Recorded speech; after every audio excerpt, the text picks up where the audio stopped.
Oh, what What's a up, game. chat? What's up, everybody? Welcome to the Trophy Room pre-show. I'm your host, Joseph. Alongside me, the greatest co-host, whoever will be, Mr. Kyle Stevenson.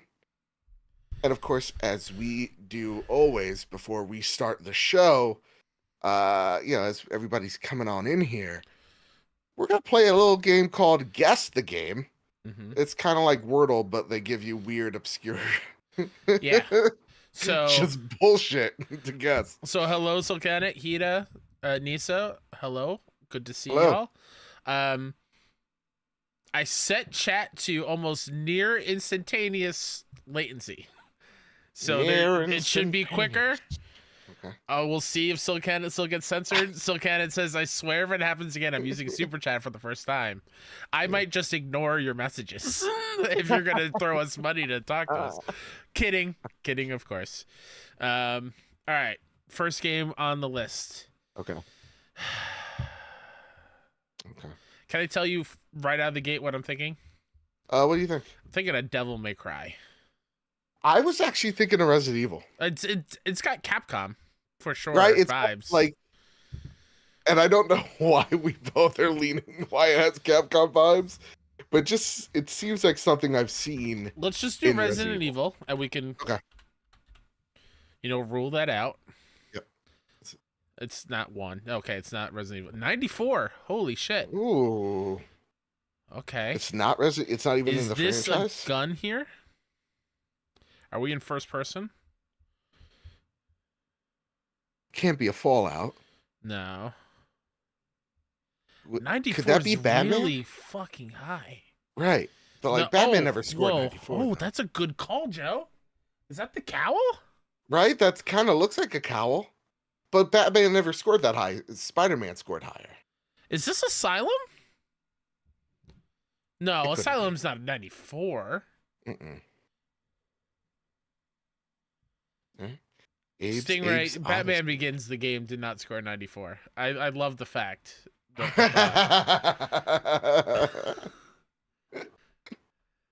Oh. I'm gonna go with, let's say, Arkham City. Okay. Let's just get the best reviewed one out of the trilogy. Hell yeah, dude! Whoa! That is a good call. I thought Spider-Man legit.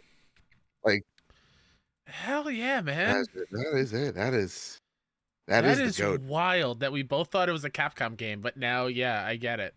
I can see. Yeah. I've been in that area many times. I know exactly.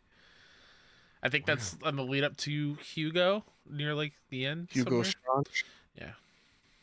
Hell yeah. Hey, I do have a funny YouTube thumbnail, real bad. Like, I want to use it. You mean the one where you're baiting people to be like, "Oh, Helldivers 2 to Xbox confirmed"? I mean, listen. That's just I would love it if in that thumbnail you have currently the deal here. Yeah. You just make a very small, tiny little text font that says "Will" just right above it.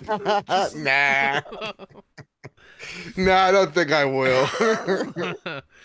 No, it is a picture of Lars, the CEO of Emracer. Of Emracer, him going like this, and it goes, "LOL, this dude sucks." He really does. Awful human. It's nice for him to refer to his the people that he bought as friends.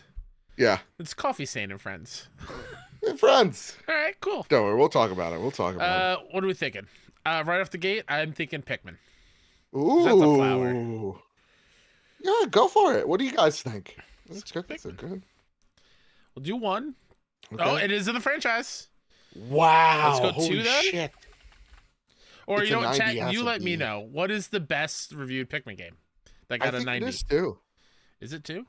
I do think it's 2. Let's see how quick the latency is. Okay. All right, we just asked what the quickest one. Let's see how quick it is. Apparently, people are talking about Luke made an emoji for you for expansion pass. Yeah, I do.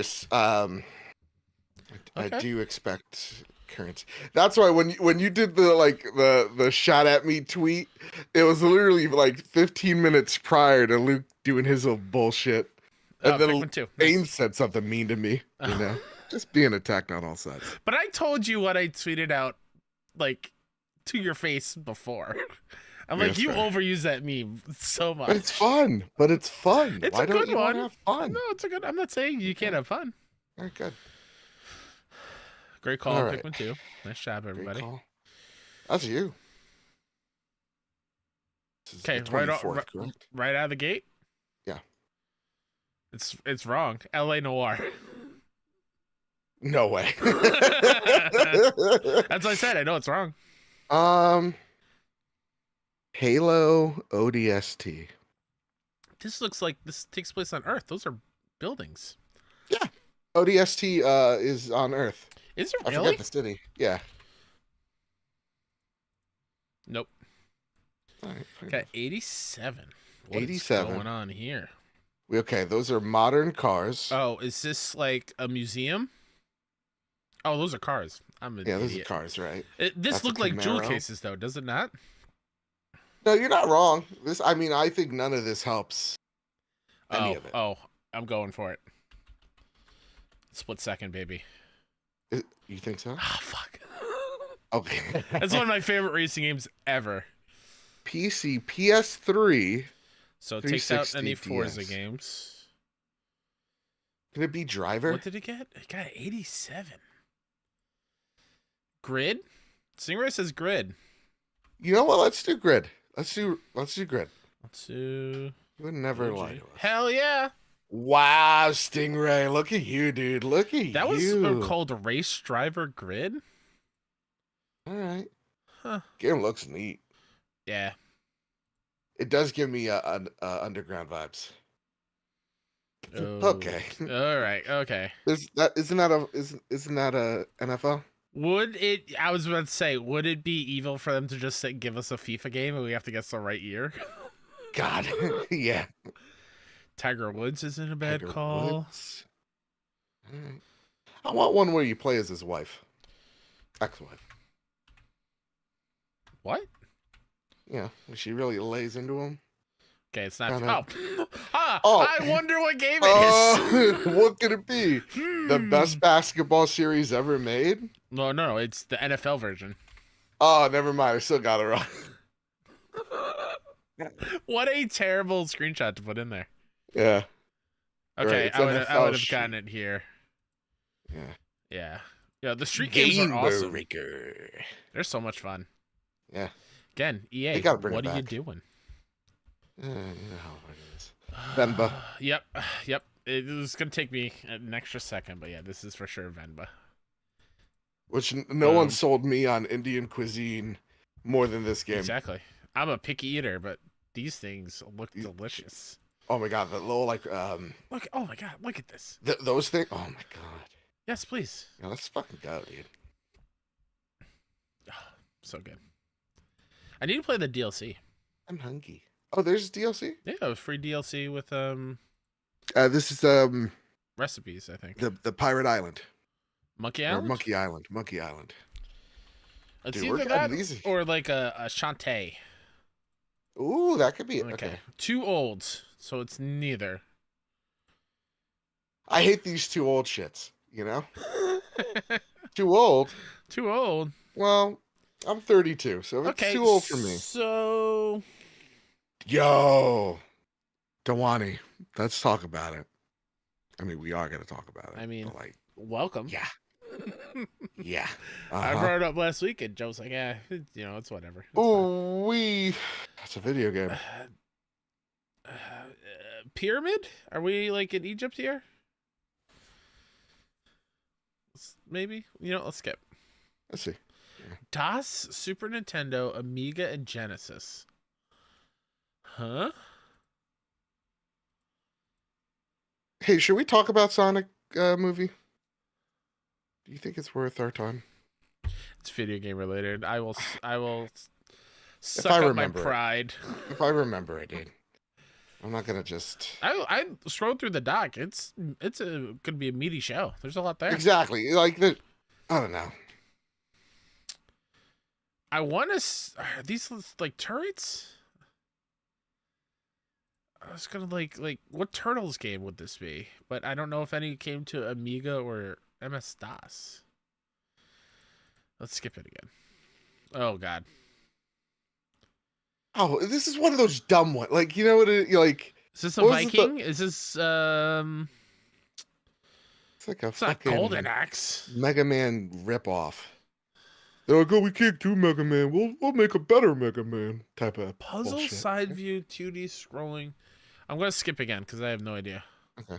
Oh, Dan says Lost Vikings. I got no better guess. Let's do it. Let's go Let's for do it. Dan, thank you for saving the streak. I've never heard of this game. What was it? What was it? The Lost Vikings. Oh, was it the Lost Vikings? Okay. Wasn't that that's a Blizzard joint if I'm not mistaken, right? Nope, Silicon and Synapse. It's right there. That could have been there. Because I know there's like a Viking thing. Yeah, that chin is wild, Enigma. Okay. Hey, you helped keep the streak alive because we would not get. Well, I would have messed that up. Also, guys, if you could hit the like button, that'd be rad. You could share us out swell. That'd be where on the Instas. How come? There it is. This thing is wild. How the magnifying glass isn't 1-to-1. Like I have to go to the Guizo. Rise above the competition. So I'm guessing another racing game. Is this Burnout Paradise? I don't know, but someone's trying to call me. Who's calling you? I don't know. Your girlfriend? No, it's the boys. Oh, the boys. It's not Paradise. Total score. So Kenneth says Need for Speed Underground. Ooh. Need for Speed, Need for Speed is a blind spot for me. Let's go Underground. Really? Okay, it's not Underground. PS5, so it's regular Need for Speed. This is Need for Speed, the latest one. Yeah, I think it's just called Need for Speed. No, Unbound. Is it? Oh yeah, you're right. You're right. Hell yeah. Oh. Nice job. Thank you, Silkanet. Thank you. Appreciate it. Thank you, everybody. I played this for a little bit. Yeah. Wasn't my thing. I like a good racing games. I like them. I don't like love them. Like, you know, I'll play them when I'm very bored. I want Split Second back. I want that style of racing. Where it's more arcadey or just like old school Burnout where I can do a whole lot of damage and do the high score mode. I forgot what that was called. Do you remember playing that mode in Burnout? Which one? Sorry. Where you drive into traffic and try to cause as much damage as possible. That was always awesome. It was so good. All right, boys, girls, children of all ages. We're about to start the show. I'm already melting. You believe that, Kyle? I'm already melting. I do believe that. We have a very good starter question this evening as well. Very excited. Hey, it saved our cameras correctly. Yippee. Yeah, look at that, dude. Said it couldn't be done. All right. Are you ready, sir? Yeah. All right. All right, chat. We'll see you in 16 seconds.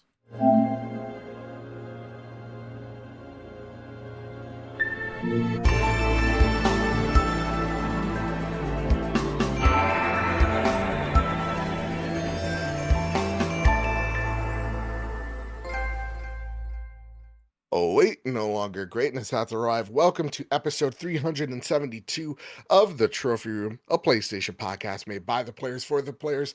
I'm your host, Joseph, aka Mr. Badbit, and it is here where me and my best friend Kyle talk about the latest, the greatest in all things PlayStation. Of course, this week, we are talking about Helldivers 2 potentially releasing on Xbox, Microsoft games crushing it on PSN, cool new accessibility feature coming to PlayStation, Stellar Blade reviews, and so much more as we do it live each and every Wednesday night at 8 p.m. Eastern Standard Time on youtube.com/PS Trophy Room and audio services the day after. Alongside me, the greatest co-host, whoever will be, Mr. Kyle Stevenson. How are you, sir? Tired, but that's the norm lately. Not enough hours in the day, you know. Same. Allergies are hitting me, man. Yeah. And I'm just not a fan. It's that, and like as much as we've talked up last year in gaming, hmm This week and the next month, I feel is like jam packed with a lot of things. There's a lot. On top of already playing, like I haven't finished Rebirth yet. Yeah. Like there's so much. I mean, the last week I've been playing Tales of Kinzarzal, Mm-hmm. Dave the Diver, Mm-hmm. Fallout 4, Mm-hmm. and like there's a patch now, right? Fallout Mm-hmm. 4 is getting, I think, today as the podcast goes live. I mean, we got Stellar Blade. Like There's a lot there's a lot for There's a lot. everybody too. There's Yeah, there's a so little something much for everybody. So much. That said, Kyle, we do have a starter question. It kind of goes in the same vein, Mm-hmm. and it's a little bit of a rant, but I liked it enough that I feel like this should be the thing that starts this week. Would you like to read it out loud for the class, sir? Oh no, don't say that. I'm sorry. Would you like to read it to That the gives me thousands of people that are watching? Did I say this on the show last week? What?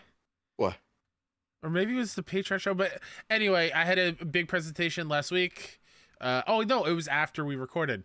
Yes. And I was freaking out about it because we did a mock one, and I got nervous. And it reminded me back in 6th grade health class where I got picked on to read my essay in front of the whole room. Yeah. I got up there and I read a sentence, and I got so nervous and anxious, I started crying and I ran out of the room. Oh wow. And I think that's where the anxiety all started. And so when you say, yeah, please read to the class, like, oh no, I got to read about why smoking's bad in front of It's bad because it makes you look way too cool. Kyle does not condone the message that Joe just said. Whatever, you know. No, not Kyle, whatever. would you like to read this week's starter question? Yeah, no, I'm also vamping so I can tweet out that we're live. There we go. Oh, there you go. Okay. Starter question comes from Kildane, and Kildane writes, can the gamer community just be normal for 5 minutes? Why can we just enjoy things we like together without having an enemy to hate, whether it be the box you play on, the genre you enjoy, the review score given by one person you don't even know in real life, the company who makes the game or contributes to the game, how many frames it shows per second, whether it sells additional content or not? Why can't it just be about the game itself? I feel like discussing games has almost become its own political battleground. Gamers have more in common than not, and everyone is allowed a preference in all things, but why is it so hard to let someone else enjoy something if you don't? I genuinely don't get it. I'm at the farther end of the gaming demographic. I'm 50. I have had some kind of gaming system in my house for as long as I can remember, starting with Pong back in the 70s. I have literally grown up with this industry. We are living in such a great age of gaming where there is something for everyone. You can play games anywhere. If you want to spend your time playing nothing but Fortnite or Candy Crush or Final Fantasy XIV, and you make that your whole personality, why is that a bad thing? You are doing what you love. Make it all make sense. I love gaming, but the discussions around gaming have turned so toxic it drives me crazy. People just don't appreciate what they have. Imagine your only gaming choice be 2 sticks and a dot bouncing back and forth. That's it. That's the game. And you want to complain about a game that isn't 60 frames? Or God forbid, a game that features a woman protagonist? Oh Grow my God. up already. I know I'm preaching to the choir in this particular community, but can we normalize just enjoying the good things in life and in gaming? The game you consider quote-unquote unplayable at 30 frames takes nothing away from you. Just go play what you like, and there's nothing wrong with that. Joe and Kyle, love you guys. Keep up the positivity. We need it. /end rant. Yeah, man. Standing O. I mean, Well give it up to done. Kildane out here. Kind of saying how I think we've all been feeling for the past, I don't know, month and a half. Oh, years, Joe. But I think like it's really intensified over the last month. Like the last month or so, it has been getting, it's getting like fever pitch of just people being like, you know, jerks to one another, and it's Sure. just, it is coming to the point where like the overarching conversations that we're having around games are so not interesting to me. You know, the super broad discussions where it feels like, I think if you're on social media, it's a good time to turn it off because it feels like we're all, you know, subtweeting each other. Where I feel like in the last few weeks, I've kind of turned off the noise, especially around like the Stellar Blade conversation, just turned off the noise. And I just, plugged in Fallout 4 and I've been enjoying it. And the internet has told me, no, don't start with Fallout 4. It's the worst one. No, don't start off with 4 now because there's a 60 frame patch next week. What are you doing? And, for me, I've just been getting lost in good video games and not so much about the discussions around how a female looks in a video game, how, this person's being mistreated, that person, like, it's just, That score is it's a too lot. low. Why I think I haven't even played it yet. Yeah. So like I should have the best opinion on this The game. reviews are, yeah, and like reviews are often the ones where, those people get attacked all the time. Sure. Travis you can't has please told me, everybody. no, like the amount of like he's gotten Travis, a reviewer friend of the show from IGN, he's gotten death threats from like I think it was like called like Choo Choo Train, like it was like some horror Choo Choo Train game. Yeah, I know exactly what it is. Choo Choo Charles. Yeah, and he got death threats over his review of it. It's just like, if it's too low, if it's too high, to me, it's just like, guys, can we just be normal? Like, we're gonna talk about Stellar Blade reviewing at a 80, what is it, 84? Great, awesome. And then like some people that think that's too low. It's just like those conversations, I am glad that we minimize here on the Trophy Room and we don't maximize them. I just love this community and how we're all just like escaping with games, But to those out there, I just suggest, I don't know about you, just tune out the conversation and start one that's your own.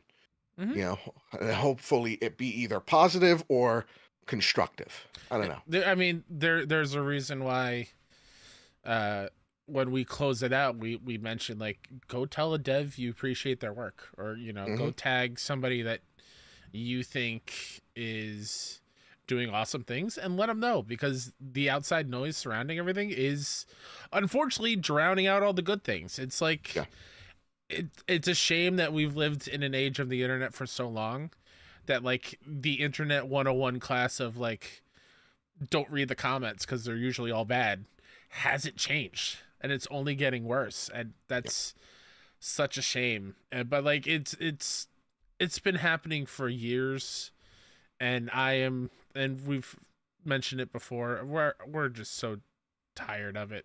I remember me saying I'm excited for Ready Player 2, like the sequel to the Ready Player 1 book. I was like, oh my god, I love the first book. And I had people that I knew hop in on social media like, oh, you liked the first book? That book was trash.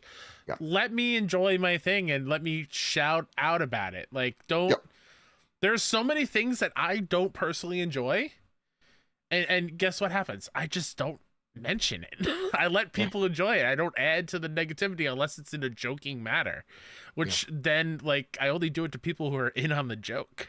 Like there's no like, I'm never gonna be like, oh, you're stupid for liking this thing. No, love what you love. Don't let anyone yuck your yum. Like, it's what we said celebrate. last week. It's like, I genuinely don't care where you game as long as you're gaming. And I get it. Again, we're a PlayStation show, but like, I really want to make a show where you're an Xbox fan, you can listen to our show, and you're going to probably disagree, but like, you're going to have a fun time. Same with Nintendo fans, same with PC fans. Like, wherever you game, that's an awesome, like, just gaming is a gift and a luxury we take for granted. And as Kildane puts it, we could be living in a world where it's just Pong. Yeah. That's no world I want to live in. No, but like, definitely not. To put a cap on it, it's just really, why can't we let, the game speak for itself? Why can't we just talk about the game? Part of it's just like controversy sells, bleeds, it leads, that type of stuff. And, to me, it's like, I think Kildane, you hit it on the head where it's like, we're nerds. Like, we're big, stupid nerds. I'm recording in my room a podcast where I talk about the love of video games instead of playing them. Like, we're passionate. And I think that's part of it. We're passionate, but we should be championing games, because there's so many of us that have been like bullied because we're gamers when we were kids, or ostracized or whatever have you, when like we end up then just gatekeeping communities, like, you're not good enough to be here. That's stupid, and I really hate it. I really do, because games are for everyone, and not every game has to be for everyone, but it doesn't, if it's not for you, you don't have to go out there and make it your personality. Definitely not. All right. Great starter question. I want to get into some housekeeping, of course. We got some merch BB link down below in the description. And then here's something that Marcus O'Neill wanted me to read because he's better at selling this than I am. Want to join the Buy the Players discussion each and every month? Yeah. Head on over to the link in the description below or on our Discord to sign up for our game discussion in May. This month, we are talking about, yes, the amazing Final Fantasy VII Rebirth. The sign up deadline is on April the 30th. So hurry up for a chance to be a part of the discussion and contact Marcus or Drellish if you have any questions. And then chimes in the Green Gorilla Gamer himself. He says, "Sup, boys? Lots of questions this week. Maybe I'll save my question for next week. Ooh-wee. I hope you guys are having a great week, and thanks for putting up the great show, as always. I'm looking forward to listening to the Final Fantasy VII remake on Patreon when I have the time. And I'm so damned excited for the expo this weekend. I get to meet Cameron Monaghan, Neil Newborn, what? Danielle Panabaker, and quite a few more. I'll send lots of pictures, please, in the Discord. I'm gonna make like a Put them in the bootleg screenshot. business card for Turf Room and just slip all these people our business card because we want them on the show. Absolutely. Send Neil our way, you know? God, can you imagine having Cal Kessis on? Oh and my Astarion? God. Come on, what are we doing here? In the same room, Come you know? on. That's Of course. awesome. I hope you have a great time, Green Gorilla. Yeah. Have a slinger of a time, you know? Banger of a time, but you get it. That's not. Patreon.com/PS Trophy Room. Of course, we say it each and every week. The reason why we look so good, sound so great is because of your generosity over at patreon.com/PS Trophy Room. Now, we're a few weeks away from this, but we're doing a pretty awesome rebrand of the Patreon. We got some really cool shows. Cough, cough. You mentioned Star Wars. Cough, cough. Cause a fan of the WWE.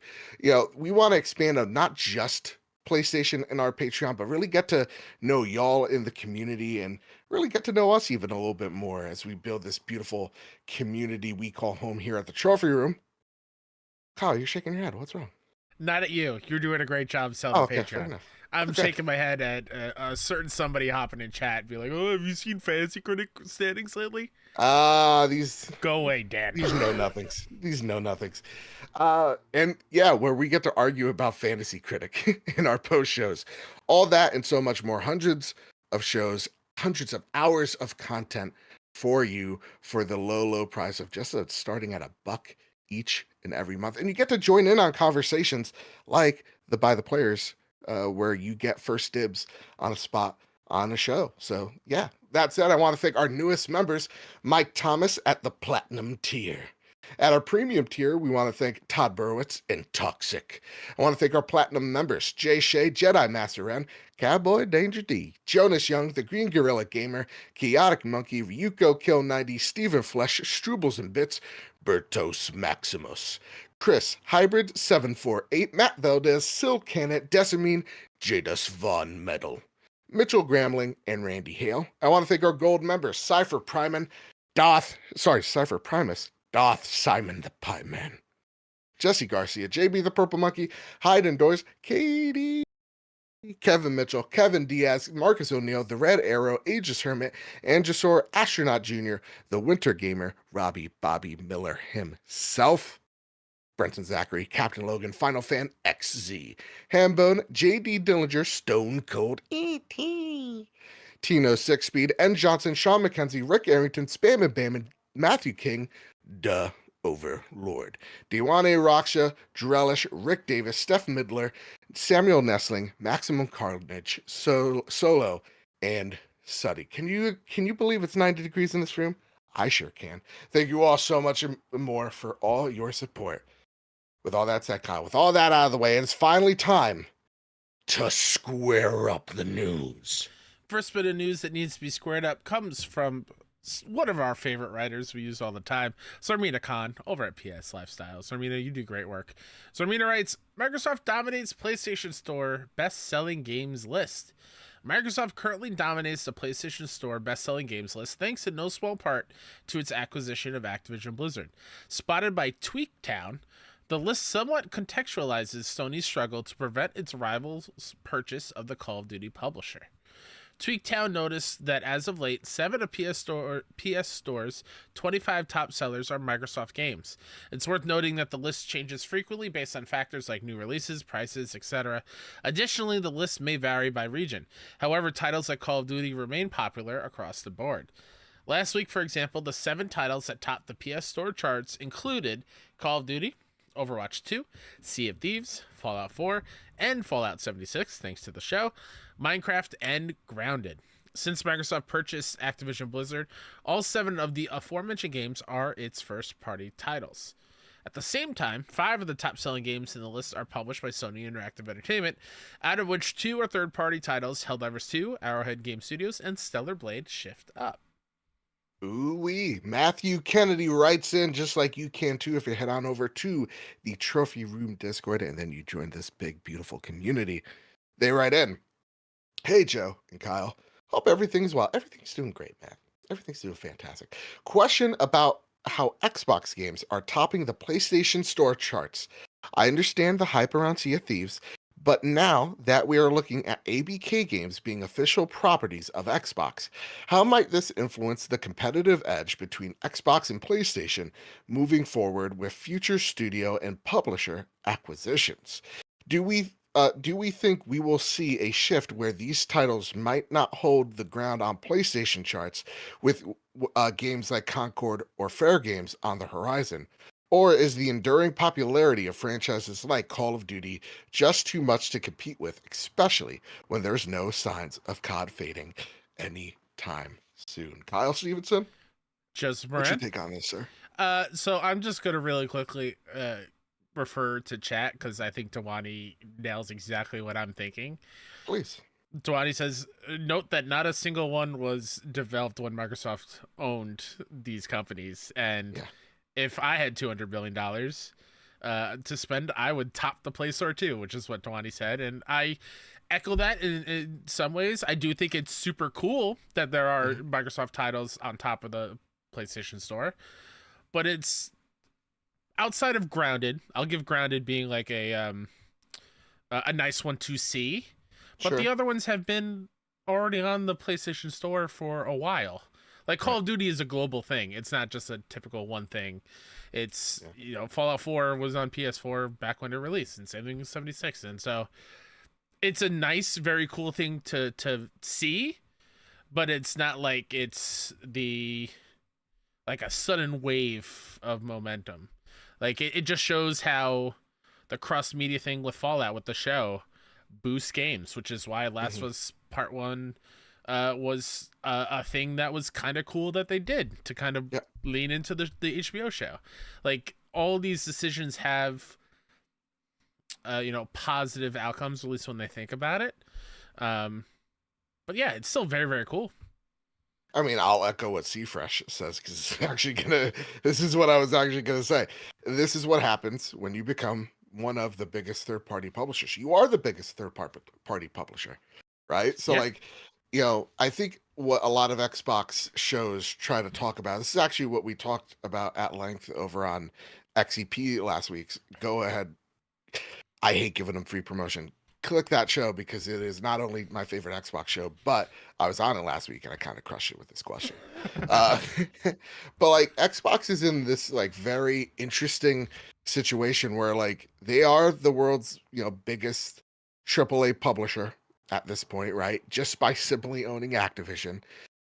And at the same exact time, you have a competitor, a main competitor in PlayStation that you are also working with. And Microsoft has chosen the latter. Continue working with PlayStation rather than burn bridges because, as we've stated over and over again with the ABK deal, it's not about competition in the likes of, oh, you're not getting Call of Duty anymore. You're not getting, I don't know, Overwatch 3. God, recipes Overwatch. Wolfenstein. Yeah, you're not getting Wolfenstein Doom. There are going to be case-by-case situations for sure, but the big games, when you talk about like games as service games, understand how many Microsoft has and how many they already overlap with each other. Like one that simply comes to mind is like Fallout 76, Call of Duty, right? Overwatch. Like they own a lot of games as service games that are cross-platform. And so for Microsoft, it's not thinking about, okay, these are the pillars of, Xbox. They're like, how can we keep these existing ecosystems fresh, new, and alive? And so that's where you come into the talk of like, you don't spend $68 billion to take or get rid of revenue streams. You're gonna go out there and try to find more revenue streams so that you can make that 68, 120, or 100 billion or 150 billion, that dumb number in your head that doesn't even make sense when you say it out loud. It's about an investment and growing that investment, right? So when I take a look at like, how does this influence the competitive edge between Xbox and PlayStation moving forward with future studio and publisher acquisitions? Xbox is in a really interesting state where I don't think they typically care too much about going head to head with PlayStation. I think they more care about getting that bang for their buck for the shareholder side of things. So like you're going to see more games come from Xbox to PlayStation. It's quite similar to the way PlayStation deals with PC. It's like, hey, this game did really good on PlayStation. It's been a year or two. Let's go port Horizon over to PC. Probably how Hellblade will work, right? You're seeing it with Sea of Thieves. It's like 6+ years old. It's finally coming to PlayStation. Hi-Fi Rush, a year plus. Pentiment, year plus. So like, think of it like that. I don't think Microsoft sees it as a competition that they can win anymore.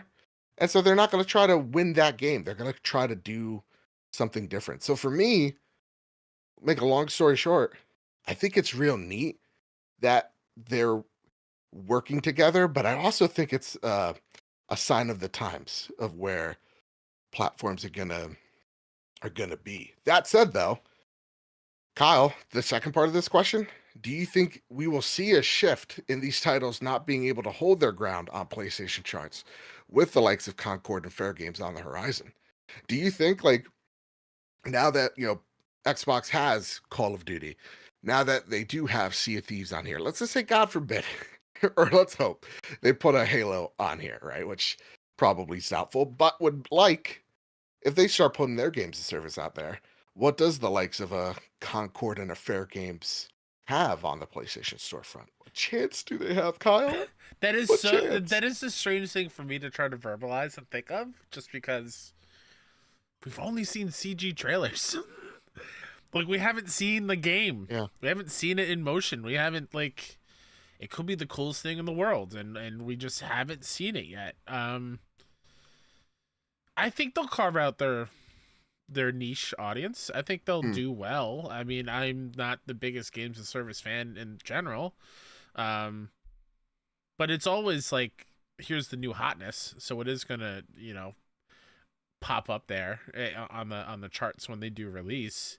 And I also fully expect when we get maybe a month or two out, like the Fallout games will probably drop as the popularity of the show goes, unless we hear news about or hints at season 2 in the coming year or so. Like there's ebbs and flows. It's not always going to be like you pop on PlayStation and these Microsoft games will always be at the top. It'll be ebbs and flows. Everything will have a chance to shine. I'd be interesting to see how long like Stellar Blade stays up there. Right. Especially because it's officially not out yet. We got 2 more days as of recording, so there'll be a lot of ebbs and flows. They'll be fine. I think it really their matters. Lifespan is an interesting question, like how long they'll be around, but that's like there's so many other factors. Yeah. I think to me, it just depends if those games are good or not. Look at Helldivers. Helldivers is doing stupid numbers on Steam. I bet it's doing really good on the PlayStation storefront too. It's, now the question is, okay, so how does Helldivers keep the cadence, which we'll talk about in a second, of like that popularity, right? So as long as these games are good, they're going to stick out, but I don't think anybody is looking for the Call of Duty killer anymore. I think that's been long gone. Call of Duty is just a juggernaut. Oh, no, I'm sorry. That's Halo Killer. My no. It's Resistance we have, right? No. Killzone was the Halo Killer. wasn't it Resistance? Nope. No, I don't think fair so. enough. Every game that was a first Every person shooter Sony back in the first-person day. shooter game was the Halo killer. This Let's is be gonna real. be it. This is gonna be it. That said, I want to reward the chat and people that are here live with us because Xbox did send us some codes for the Sea of Thieves launch on Ooh-wee. PlayStation 5. So I'm gonna put out a little code for Sea of Thieves on PS5. Enjoy. Since, you know, there you go. I already Shout bought. out to I literally Xbox. said, yeah, for noticing us. Yeah, just like last week we got the grounded codes, which I'll Yeah. talk about a little bit. I played a little bit with my niece. Hey, we have value. So like, I don't know. You know, Stellar Blade. We're approaching 1 million downloads. You'd think. Hey. That said, though, Stellar Blade, or I'm sorry, Sea of Thieves Yeah. is here. Right? We dropped a code in the chat. Come join me in some debauchery. God knows I'm gonna be up to it. Just sinking all the fool because I'm not here to make friends. It's not to see friends, Kyle. No, you can't trust pirates. No. And as you know, I'm a huge Sea of Thieves fan. I've put over 600 hours into Sea of Thieves on the Xbox back in the COVID times, and I'm quite a swashbuckler. What's your nickname on the high seas? What are they? What is your legend? I mean, I am a pirate legend. Sure, but I don't have like. I think I do have like a a Captain mythical... Blackbeard. Like, what do they call you? Oh, I forget. I don't do the vanity on Sea of Thieves. Okay. So like funny enough, I'm like, my dude looks like me. That's all I care about. Mm-hmm. I have like the Spartan armor on, Halo stuff on, of course.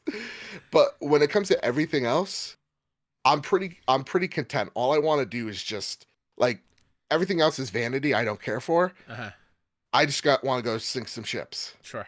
So like Luke, our captain on the Sea of Thieves, he's all about like, I bought this $20 pack to make my ship look ghostly because it's I think like his boat's name's like the Insipid Ghoul or something dumb. I don't know. And then mine's is like Insipid's mom or something like that. So like, yeah. That said, you can name your ship. Go name your ship anything you want.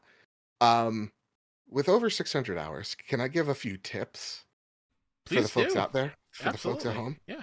Okay, great. Thank you. And Kyle, any questions you have as well, ask away, because this is going to be a little rant on itself. I'll start it off.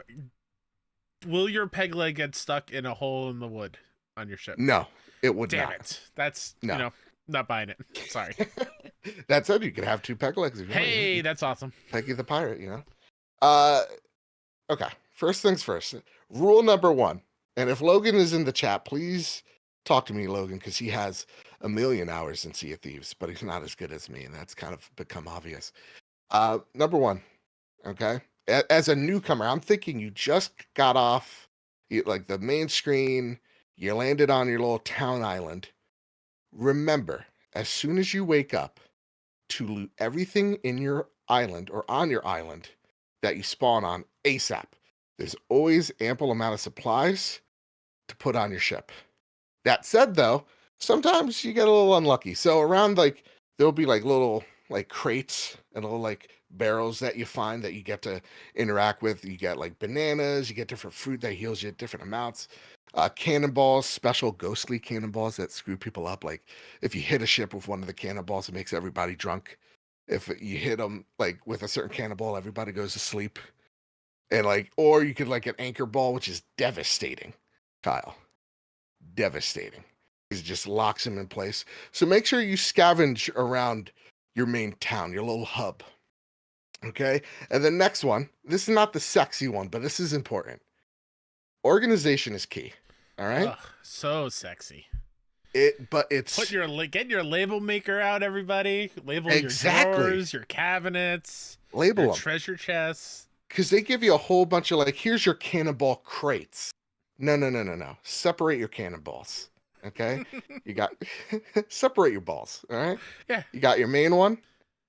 Then you have a separate barrel you put in your special ghostly balls. And then you put in one where it's like your grenades. Yeah. Okay? Separation. Organization is key because when you're in a firefight, Kyle. Yeah. everybody's running around. Mm-hmm. Oh, Everybody's yeah, for sure.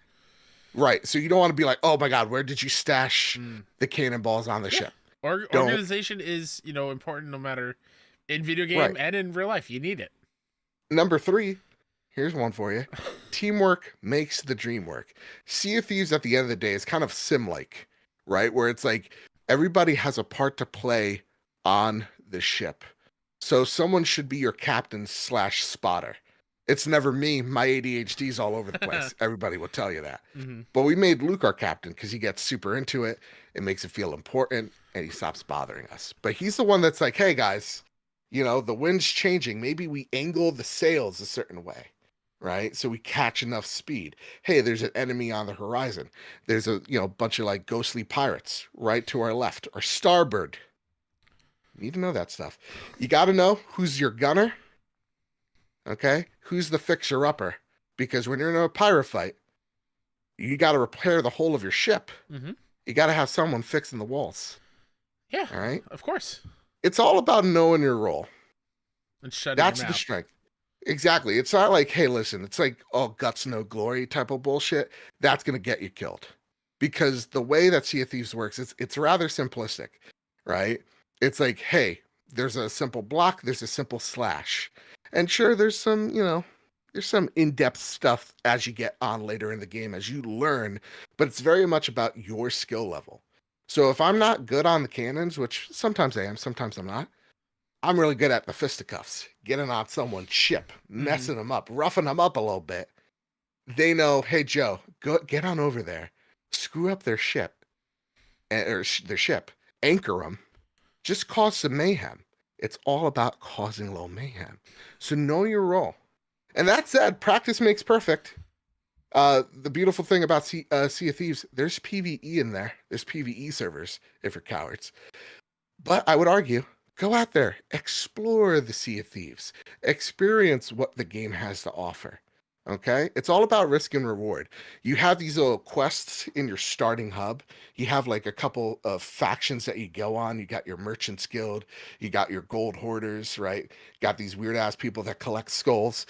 And they're there to help you gain experience, get loot, so that you could buy cool shit like sails, different colored like ships, cool like, Halo swords, all that type of stuff. That's why that's the purpose of the game. There's no real progression. Your guy's not getting stronger. You're just getting smarter. It's why I love Sea of Thieves so much. Question. Yes. Now that it's on PlayStation. Yep. Could you see them putting in like PlayStation weapons? I know that there are some PlayStation exclusive items, okay. just like there are some Xbox exclusive items like that won't Leviathan transfer over. Axe or something, Right. I could see them do. It depends on how big the game gets. Sure. Truthfully. Yeah. Truthfully. And then number 5. This is very, very important. Know that Sea of Thieves gives and Sea of Thieves takes. You're gonna have your good days where you get 1,000,000 gold in one trip. It's going to feel great. And then you're going to have days where you're doing dog shit. Everybody's sinking you. There's so many better people out there. You just get mollywopped. Remember also, side note, turn off crossplay between PC and console. It's in the settings. PC players doing all types of Jack Bauer shit. It's wild. Okay? And then last but not least, this is the last 3, and I'll get off my soapbox. Combat. This is ship combat. The seas are very different depending on the waves, wind, storm. So guessing shots by shooting and then immediately hopping off to see where that cannon, lands is going to help you out tremendously because there's a lot of smoke. You're shooting a pirate ship, gosh dang it. So get out there, see where you're leading the target. See if those shots are hitting. Again, communication, key. But I always try to go hitting below the ship because that's where you're going to get the most water on the ship, all right, which you could bucket water out of. That's usually the fixer-upper's job. And they're usually not as great, but don't worry. You tell them that they're doing important work because it is important, but they're just not that great, okay? That's where you get the max water on enemy ship. Again, PvP. Get someone on the enemy ship. Again, that's me. I'm Mayhem. The insurance commercial, that's me. I'm that guy. Chain shot. Destroy sails, but they're very hard to shoot. So once you get someone that's good at shooting chain shot, Yeah, they're really great at disabling ships. Make that person your best friend. Okay? And mess around with fire. There's fireballs. There's blunderbombs. Knock them off the ship. Guys, I'm telling you. Remember when your mom said, "Hey, kids, don't play with fire"? No, Nope. Throw that out the don't. window. Mom, grab a lighter. Just figure what out what's flammable out, you know? Turn on all the gas burners on your stove. Let it rip. Just live. All right, last but not leastly. All right? Don't actually do that, by the way. Don't do that. I'm not condoning. Master the sword slash lunge. This is how you know you have a decent player. When they're able to jump and lunge at the same time, it's a little mechanic that you can work on in there. Mm-hmm. Once you're able to do that, it gives you the super lunge, and you get to swim really fast for a few seconds. That's how you get onto people's ships. That's how you really fuck them up. Okay? And last but not leastly, my last tip for the Sea of Thieves, just have fun out there. Yeah. Just have fun. That's what Sea of Thieves is all about. Yeah. So Ken also throws one out there. Bananas are your best source of oxygen underwater. That too. Great one. Eat vegetables and stuff like fruits underwater. It will actually give you health and help you breathe. You don't want that scurvy. You really don't. Cook food. You got meat. You throw it on a pan. Make sure you don't leave it on there for too long because there's flames. This game's awesome. All right, I try to make an organized list to show you. You just said play with fire. So if I leave it on too long, there's going to be big time fire. That seems like a net positive. Yeah. Not in this case. Should I cook underneath the sails? Technically, you are doing that. You're in the ship. That's where. Oh, sweet. But it's awesome. Like there's krakens and stuff. Go out there, have fun, guys. Yeah. There's like ghost ships that you get to fight, flame beard and all that stuff. Volcanoes, active volcanoes. Game's awesome. Are all like the expansions there day one too? Like the Pirates, free. Monkey Island. Everything's there, That's my awesome. friend. Very cool. You get the latest stuff right there. I think you still get to do the Jack Sparrow stuff, if I'm not mistaken. Okay. Yeah. So go do it. I'm telling you, this game's a whole lot of fun. Then you'll start uncovering lore if you actually care about it. Not me. I just want to hear to sink ships and take names, you know? Unfortunately, I'm all out of names. I'm just here to sink ships. Snap. All right. Now that we talked all about Sea of Thieves, thank you for indulging me. It's not time to talk about... Xbox for the codes. Yeah. Seriously, thank you guys. Yeah. It's now time to talk about Helldivers 2 on Xbox. Let's do it. Joe, I'm gonna ask you a question. Yeah. Where'd the story come from? It came from the VGC Tom Ivan. My apologies. Thank you. Tom Ivan, VGC writes, Sony in early talks to release Helldivers 2 on Xbox, it's claimed. Helldivers 2 has been on the market for more than 2 months, and in that time, it has enjoyed a stable and consistent player count. There's a dedicated and thriving community at the heart of this ambitious live service game, and that's despite the title not appearing on Xbox platforms, only on PC and PlayStation 5. That might be set to change, though. On the most recent episode of the Xbox Era podcast, it was suggested during the Rumor Mill segment that talks are underway to bring Helldivers 2 to Xbox Series X and S platform. It's a live service game. Helldivers 2 is nothing without its players. What better chance to expand that player base than to introduce the game to an all-new platform and boost the crossplay mechanics of the title? That was a sentiment referenced by Special Nick during the most recent Xbox Era podcast. Quote, we know that PlayStation has a new CEO at the moment, and I think the new CEO might be more open to certain things. And what I've heard is that there may be some very, very early preliminary discussions about the possibility of Helldivers 2 coming to Xbox, end quote. It's worth stressing, as Nick does, that isn't confirmation, it's just a rumor. However, it makes complete sense, and there aren't really any downsides to the proposition. It would broaden the community immeasurably and open up the game to a whole new market of gamers. Ooh, I lied. It's from Insider Gamer Grant Taylor Hill. My apologies, sir. Thanks, Grant. That's it. Bertos Maximus writes in, good evening, good sirs. Good evening to you, sir. It's been a couple of shows since I last put out a question or opinion across. So firstly, I hope you're all both spiffing this fine evening. That's British. Hope that means good. I hope that's not like rolling one up. Spiffy? You've never heard that?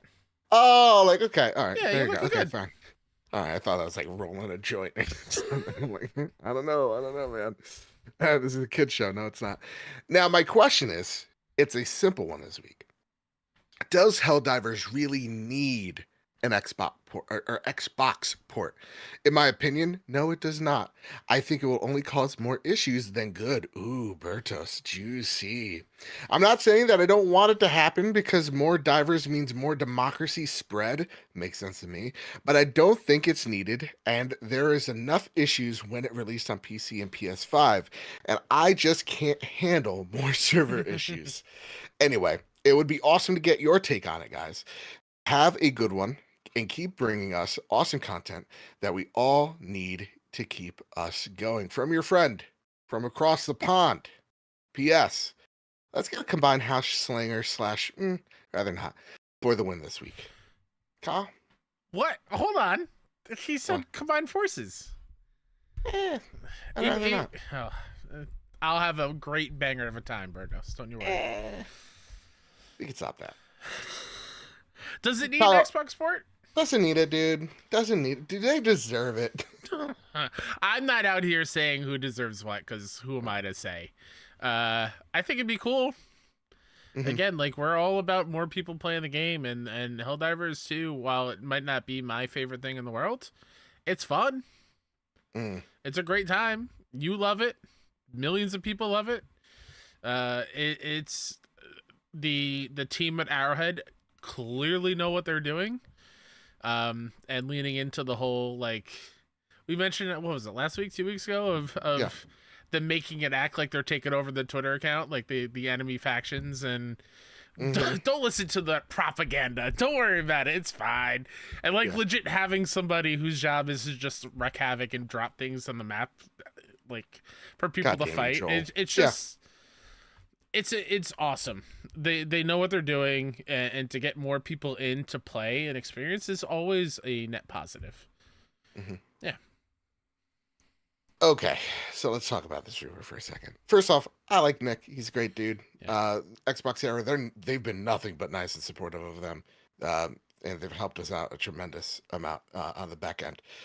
They're great folks. I would have him on the show if it was not whatever imaginary time it is in Australia.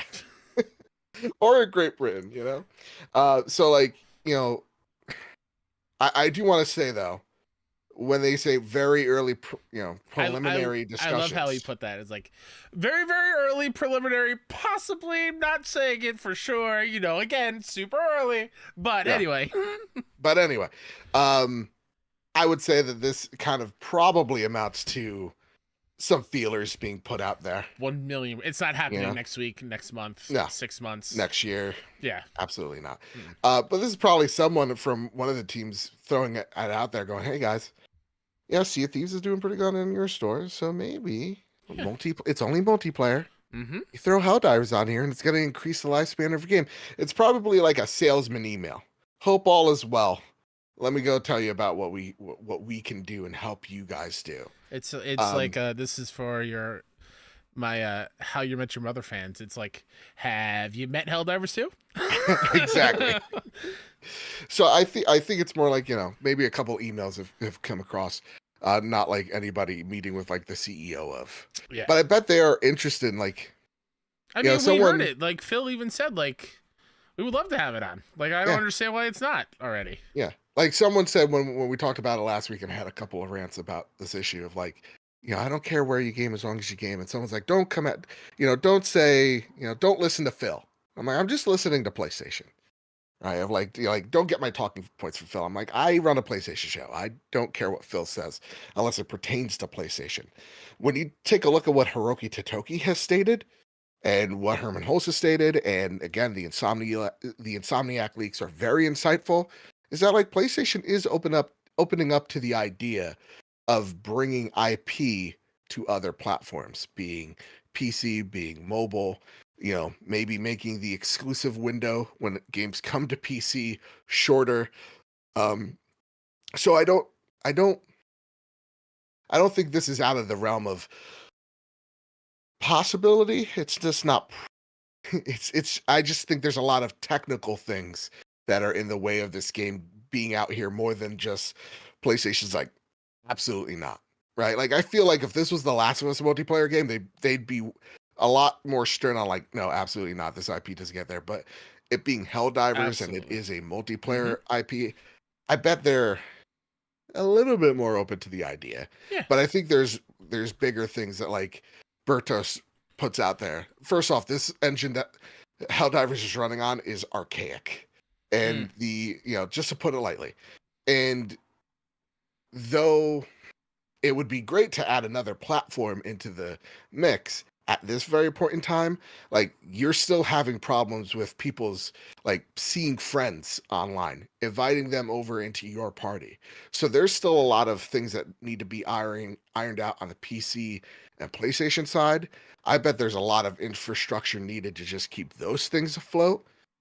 To add another one in there, very, very unlikely on just that scenario alone. I would, though, often, stress that like we are entering a very different game in the industry. And so I like this is no longer out of the realm of absolutely never, ever, ever happening as a motorcycle crosses. I hope you all heard that.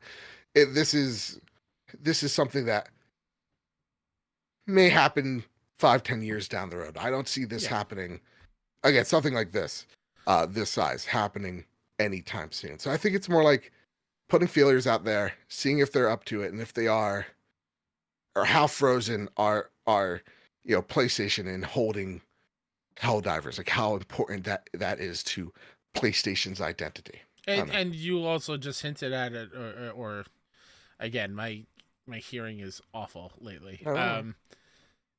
Where it won't happen anytime soon because it's already so popular. It's not like it's at a loss for a player base. So when that does dip, releasing at another platform is only going to increase. People like, oh yeah, let me hop in. I'll show you the ropes. Come on in, and then that just opens it up for a longer lifespan. Yeah, and I think somewhere down the line, if it's like a Sea of Thieves situation, it's a few years out. Why not? No harm, no foul. Yeah. All right, Kyle, let's talk about this next patent that it seems like you're in favor for, and I'm very cautious about.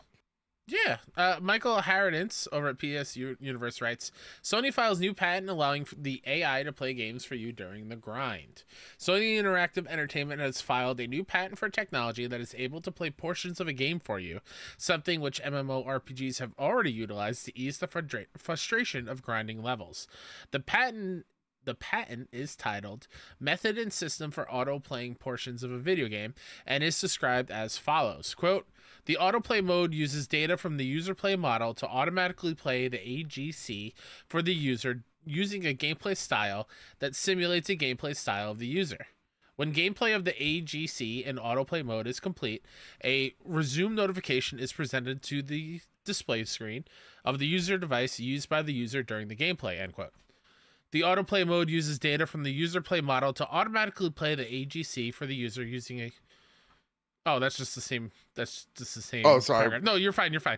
By using autoplay mode, users can avoid the need to play parts of a game that they do not like playing and reduce the amount of time it takes to complete the game because the AI player can play the grinding portions of the game at a faster speed. As always, a patent filing doesn't necessarily mean it'll be integrated into Sony hardware, but it's definitely possible we may see this implemented into multiplayer games down the line. I don't like this in the gosh dang slightest, Kyle. You are short-sighted, my friend. Why am I short-sighted? Because it's not for us. Who's it for? It's for people that don't want to play video games. No, absolutely not. I'm going to pull up the tweet because, again, we don't need it. Steven Spohn wrote about it or tweeted about it and made great points about it. Okay. Because the way I see it, here we go. Okay. This is he quote tweets a Dexerto article where it basically just says Sony patented an autoplay game mode. And Steven writes, headlines like this are why we see backsliding in accessibility. The comments are full of people yelling about lazy people watching games instead of playing them. But the headline could have read, this is Steven, quote, Sony patented autoplay game mode. The optional mode would allow disabled players with difficulty pressing buttons, extreme fatigue, or chronic pain to skip over selected gameplay segments. This feature has been touted as a game changer for people with certain disabilities by accessibility experts. So again, it's not for us because we don't need it, but it's another way to allow players to play the game. Will people abuse this and use it for their own game? Yeah. You yourself loaded a save for Baldur's Gate to get a trophy. That's so you are not accessibility, above Kyle. you are not above gaming the system. So you being mad at this is wild to me. All right, when you say shit like that, that makes a lot of sense. It's just like, again, it's not for us. Right. Okay, like I have friends who have fatigue syndrome. And video games are their favorite thing to play. When they don't have the energy to play a style of game, think like a Souls game, for example, and they just would rather continue the main story beats, but they need to grind a little bit. Having this do that for them so they can experience the actual game that they want to, when they can have the energy and the time to do so, I think is great. Like, there's always going to be bad actors there, like a Mr. Badbit who's going to abuse this. But like, it's just hold my ground. This is a positive thing. This is not like, hey, let the game beat it for you. Like, no, we will never touch it. I personally will never touch it unless I need to. I will say this. I don't like how you are demeaning save scummers. And save scummers, listen to me. Stand back, stand by. Because we're not here to take this. No. Hold on. No. You can't do that. Don't put that evil on me, Ricky Bobby. I am a save scummer. That's how I got the Bloodborne Platinum. Okay. What you did was not even. Did you really get it then? I beat all the bosses myself. You loaded a save file that did everything that you missed already for you. It's so easy to play this kid, let me tell you. You are the most toxic human that I know and friends, and I have no idea why I talk to you every week. I think that I ask myself the same. I have no idea. But like, my love language is literally pushing people away. And I hate that love language, so why am I here? I don't know. I hate it about myself too. I'm a mess. Now when you say it like that makes sense. Because like, my sister-in-law deals with chronic pain, and like accessibility controllers, they help. But like, all these things help. So when you add them up together, it's just like, okay, this is a net win for whoever is like, yeah, I would love to grind whatever the amount of hours is in Bloodborne, but like, my wrists are inflamed and I need to lay down. I mean, just think of like the sections that have rapid button QTEs. Yeah. I hate those things personally, but and I am not one that needs accessibility for that. But if somebody needs it and can't get past those sections, this is perfect. Just let it do it for you. All right, fair enough. Yeah. And even like in those missions where it's like, we put stealth in the game, looking at you, Dragon's Dogma, this isn't a stealth game. It's like, all right, I'd rather have an AI do this and I go out there, get some lunch. You know? Fair. I can just skip all that. Yeah. Yeah. So like, as someone who doesn't need it, yeah, I could probably find a use for it too. Again, it's not mandatory. Like Steven said, it is an optional thing. Okay. All right, Steven, you made everyone calm down. Okay, fair enough. I play games, I don't watch movies, Kyle. I mean, I've done a lot of movie watching lately, so. It's true. Watch Dune again just to feel alive. 4 times. I rewatched one of my favorite movies of all time, The Martian. Oh, I need to watch that. And Gravity. I watched Gravity again for the first time in over a decade. Can you believe it's been over a decade? That's the one with Sandra Bullock and George Clooney. Can never watch that. Oh, it's so good. Terrifying. Oh, it's awful. I hate space.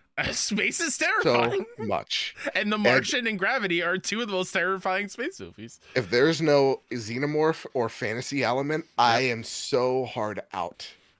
It's terrifying. I think we're not like a ball that's like spinning around. I think I told you when I saw Gravity for the first time in theaters, it was in 3D and I was by myself pretty much.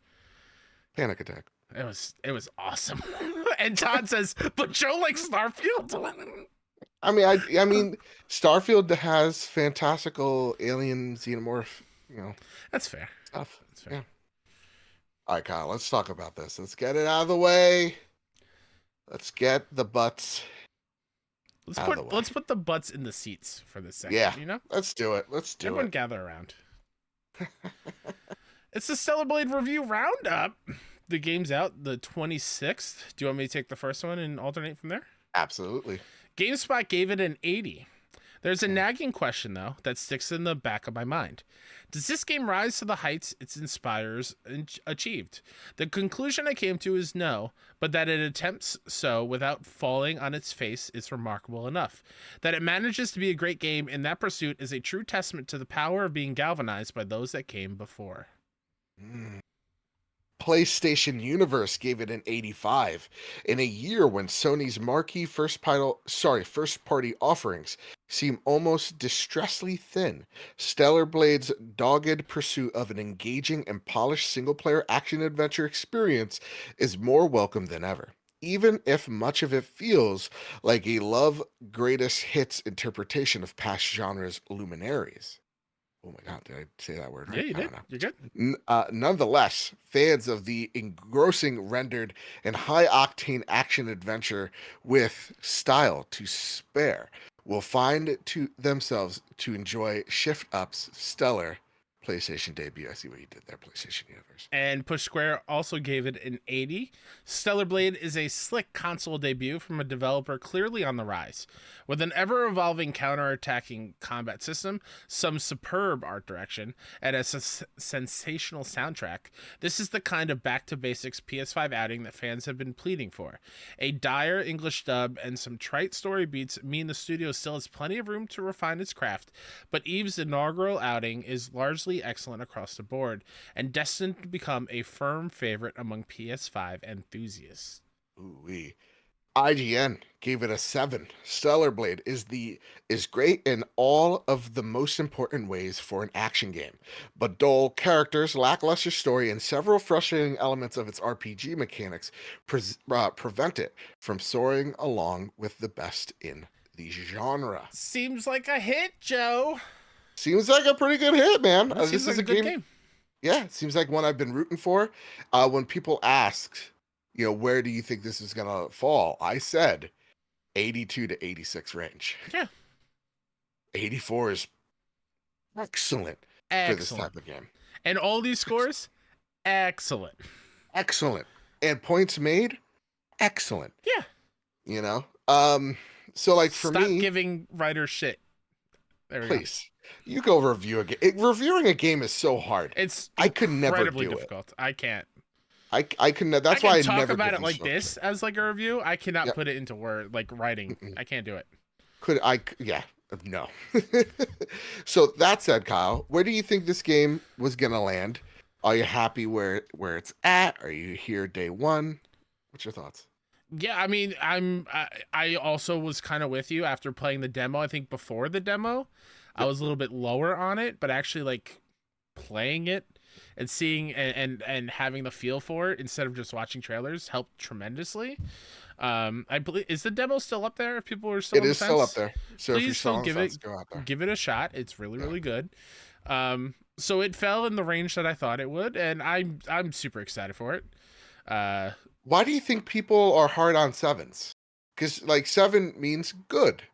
I love how someone online highlighted good. This game is good. Yeah. Why do you think people are so hard on 7s? Go for it. Because it's not a rounded number and it doesn't look cool. 8, 9, 10, they're all rounded. 7, it's like aggressive and it's sharp. It doesn't look great. Honestly, I get it. It's like a visual. Maybe that's just the way my brain works, but visually, it's like, it's my favorite number. Yeah. But maybe as a review, you can see it as kind of like a bummer. But again, it's a good game. I think one of the Baldur's Gate devs put it out perfectly. In the landscape in which there are so many great games, a 7 too many is just not good enough. Where it's like, okay, 7's good. That means I get to wait for it on sale because games are more expensive than ever. A loaf of bread costs $18. All that stuff, comes into play. And then also there's just so many games that come out every single day that don't even get a review. So like the games that are like, there are some people that like have emailed me going like, I don't care if you hate the game, just please talk about it. Like it helps. Welcome to a big portion of my day-to-day job. Oh my god, what was Exactly. that noise that just happened in my mouth? You farted. That was not a fart. That came from my mouth. Oh, it's from your butt. You know what? Fine, I'll take it. I farted on mic. You know what? It's fine. Audio listeners, you're welcome. But yeah, like me trying to get some of my clients' games into media's hands to play and review because we know just how freaking important that is to just get any number at this point. Just like get eyes on it, because you never know who will look at it and be like, oh, that's cool, and then either share it with their audience or play it and love it and shout it from the rooftops. Like, reviews are important. That number, as silly as it is important. So, but there's so many games. So many. And media is already so spread thin because of that, on top of just the industry not being great to them. It's tough to get anyone to play your games, pretty much. Yeah, and just to talk about them. So it's, to me, that's why Sevens, it's just there's so many other games coming out that's like, ugh, okay. Like, I'll talk about it in a few minutes, but like, Kanzara is a great game, and I think if it wasn't for, Abu going out there and doing so much PR, people would probably see a 77 on OpenCritic and go, meh, I'll wait. Yeah. So I think like a lot of people really have to take into account that like 7s are good scores. We shouldn't be offended by a 7, but we should also understand that like people's bank accounts also matter. So like seeing that number there absolutely is going to hurt a dev. But it is what it is. Like the one thing that I saw is like reviewers are not here to give good reviews on your game. They're here to review your game. Yeah. Based on what they feel is important enough to talk about. Exactly. Sales of a thing shouldn't matter. I know, I forget his name, but like, what was it? Marcus MVD or something? He does a whole bunch of gadgets and gizmos. Like he was like, he reviewed like a pocket thing. He's like, this is the worst thing I've ever. Yes, I know who you're talking about. Yeah, like this tech is dumb. This doesn't work. It is a brutal review, but I love what he does, and like I listened to it, I watched it. I was like, this doesn't seem like a good application. Someone went, dude, you just destroyed that company. Thank you, Nerd Chat. It's MKBHD. MKBH. Thank you. Yeah. And but it's like, not on him. It's not on him. It's on them to make the product. Like, that's what capitalism's all about. You put a product out there. If people like it, they buy it. If they don't, they don't. Companies live and fall based on that by just making a good product. And it seems like Stellar Blade overall, if the metric's anything, good game. So, I saw some people though out there going like, yeah, but if this is a From Software game, it'd be a 90. It's like, no, it wouldn't. There's a lot of From Software games, like Armor Core being one of them, that's like 84. Like, let's relax. I get it. They're the greatest to ever do it, but they don't. Yeah. But like they're in a league of their own because they literally helped not to invent this genre, but helped elevate it in such a way that other people literally, when you make a game such as that seems familiar to a From Software game, people equate it to if you were going to make a Mount Rushmore of Souls people, FromSoft is the first head to carve into the side of a mountain. Absolutely. Yeah. Yeah. I mean, come on. So let's relax on those statements. It is what it is. It's a great score. I don't much care anyway. Again, we talked at the beginning of the show where we need to drown out the noise. Nice. Be nice. And also to the point of, I know it's nobody listening to the show because we preach it, and I hope not. And I hope what I'm about to say, broadens your horizons a little bit. Stop saying gaming is in a rut right now. I've seen that so much over the past couple of days. I'm like, you are so tuned into a specific genre or style, a big budget game that, we haven't gotten a ton of, but there's so many fantastic games out that you can just play and pick up for cheap at this point because they're years out, or PS Plus Extra. Like, there's great games dropping day one there's so many good games out there, and just broaden your horizons, try something out. Don't look at a review score and be like, oh, that's not worthy of my time. No, please, like, try just try it. I played Rise of Ronin, seeing that it got like 7 6s, and I was like, let me just go try it. Not for me. Yeah. And I walked away from it. We'll get to it later. Dave the Diver, like, it's a fishing game. Oh my god, it's crazy good, but like, it's people will see it. One of my games of the year. Yeah, people will see it and be like, "Oh, fishing game. There's no way that could be good. It's not my style." I guarantee, just try it. If it doesn't hook you in 20 minutes, fine, but go try it. I'm like, it speaks what, because when someone's like, it's in a gaming rut, I'm like, I'm in a personal rut. I think I'm just so like... I'm also just overwhelmed by all the games, so like I would rather watch a movie or something right now. So again, I'm really excited for Stellar Blade. Yeah, I might try to find a way to stream it this week or weekend, but cool.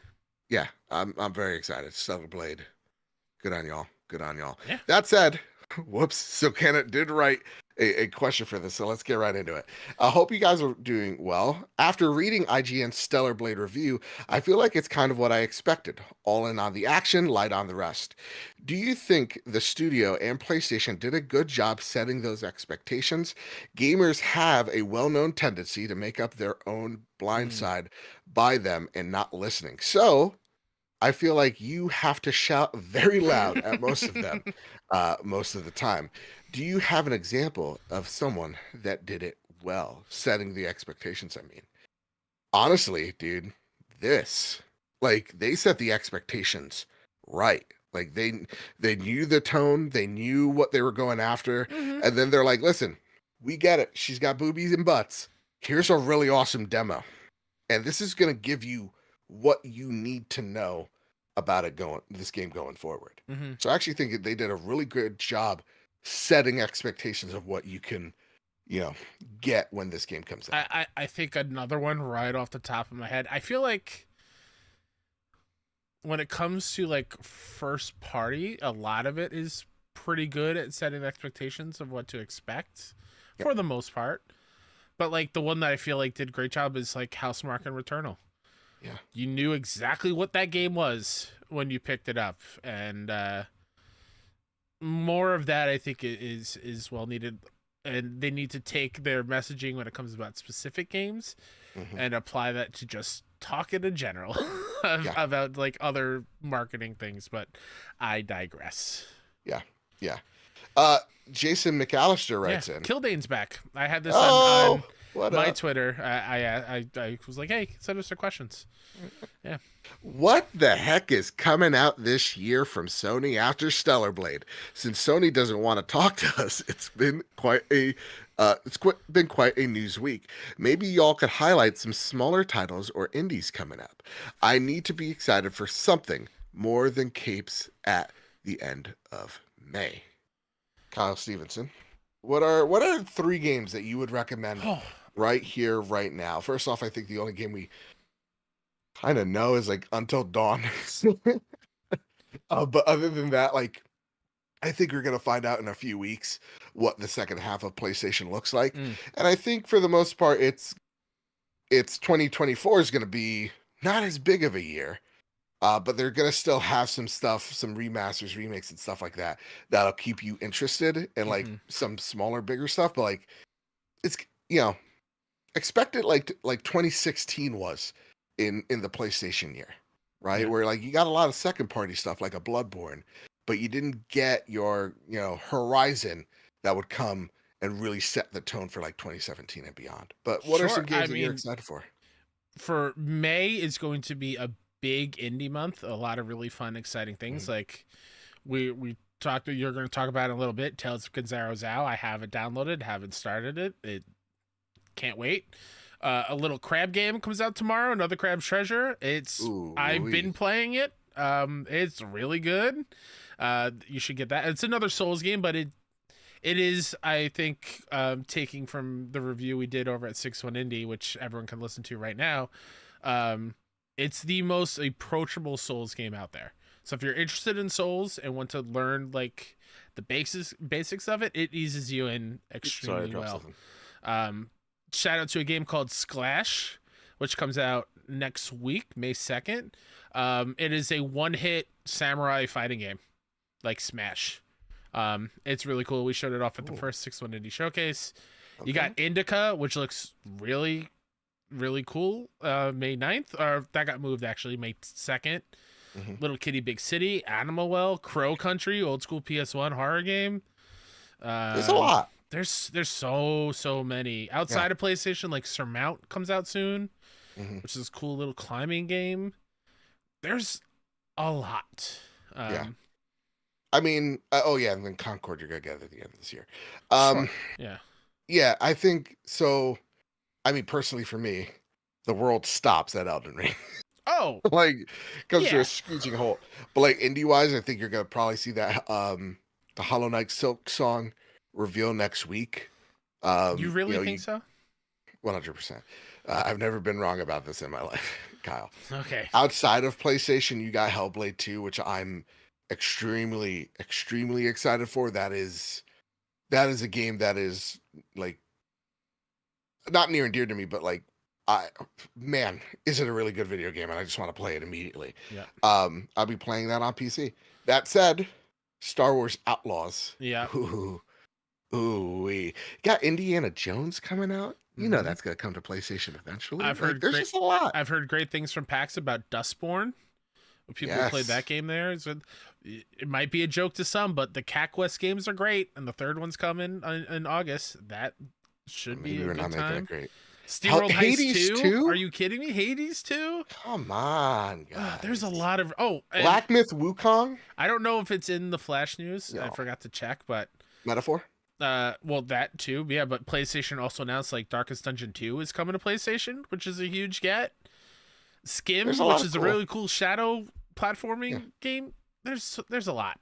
There's a lot of neat. Don't be afraid to dive in. Watch some trailers. I wish there's only a place we can, I don't know, highlight these little small indies. Yeah, I wonder. Anybody. All right, Kyle, it's time. I'll look into it. Yeah, look into it. See if there's anybody out there breaking the mold, doing things that nobody else is doing. It's time for some flash news. Gotta run, gotta go fast. Ooh-wee.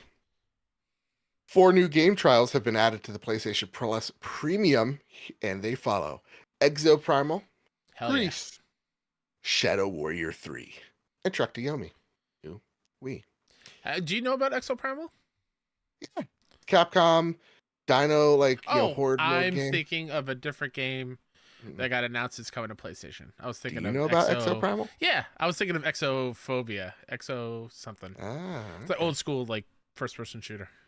Hey Kyle, have you seen this? Have you heard about this? Little Big Planet 3 PS4 servers have shut down. Sony confirms this comes from Zermina Khan. SIE has confirmed that it has shut down Little Big Planet 3 servers indefinitely, months after they were taken offline due to technical issues. The servers previously went offline in September 2021, following in which Sony shut down Little Big Planet online services for all games on the PS3 and Vita. The PS4 version has met the same fate. Kyle, I bring this up because we really got to do something, man. I saw the ESA voted against leaving servers up for online games. I understand that there are reasons why you want to terminate an old online game. I totally do, because it can lead to back end issues where people can find a way to get back into the PSN network and cause a big giant blackout or ransomware attack. Get people's credit card informations. I understand that. I'm not smart enough for the solution, but for the sake of game preservation, there needs to be a way to go, hey, listen, here's at least a server, or you can make your own server, whatever the case may be, to keep these games alive, because this is heartbroken. So many people's hard work just gone. Yeah, and also just in a broader sense, it sucks that Sackboy is just gone. I mean, Astrobot has filled that role. He's there, but Sackboy will come back. I hope so. Yeah, I hope so too. I'm confident. Because a Big Adventure was a great time. Yeah, Sumo has him. See what they do with him. Fallout 76. Have you heard about this? Have you seen this? Attracted over 1 million players. That's 1 million people in a single day. Have you seen this? Have you heard about this? The main Fallout account has stated, thank you to the over 1 million of you that have ventured with us in Fallout 76 in a single day, and almost 5 million across all Fallout games in a single day, Kyle. Drellish writes in, which studio, Bethesda or Naughty Dog, have been more successful in adding value and innovation to their flagship game franchises, Fallout and The Last of Us respectively? Which developer has better leveraged their core franchise to drive ongoing value and engagement with players during airing of their respective series on Amazon and HBO? Your thoughts? So, Yes, Kyle? I haven't watched Fallout yet, so Oh, I can't speak on the quality personally. I know everyone that's watched it that I know and love and respect their opinions of love it. And then there's Joe, who I guess is kind of like that. No, I'm kidding. You're part of that group. No, I get it. No, you're part of the group. I'm just joshing you.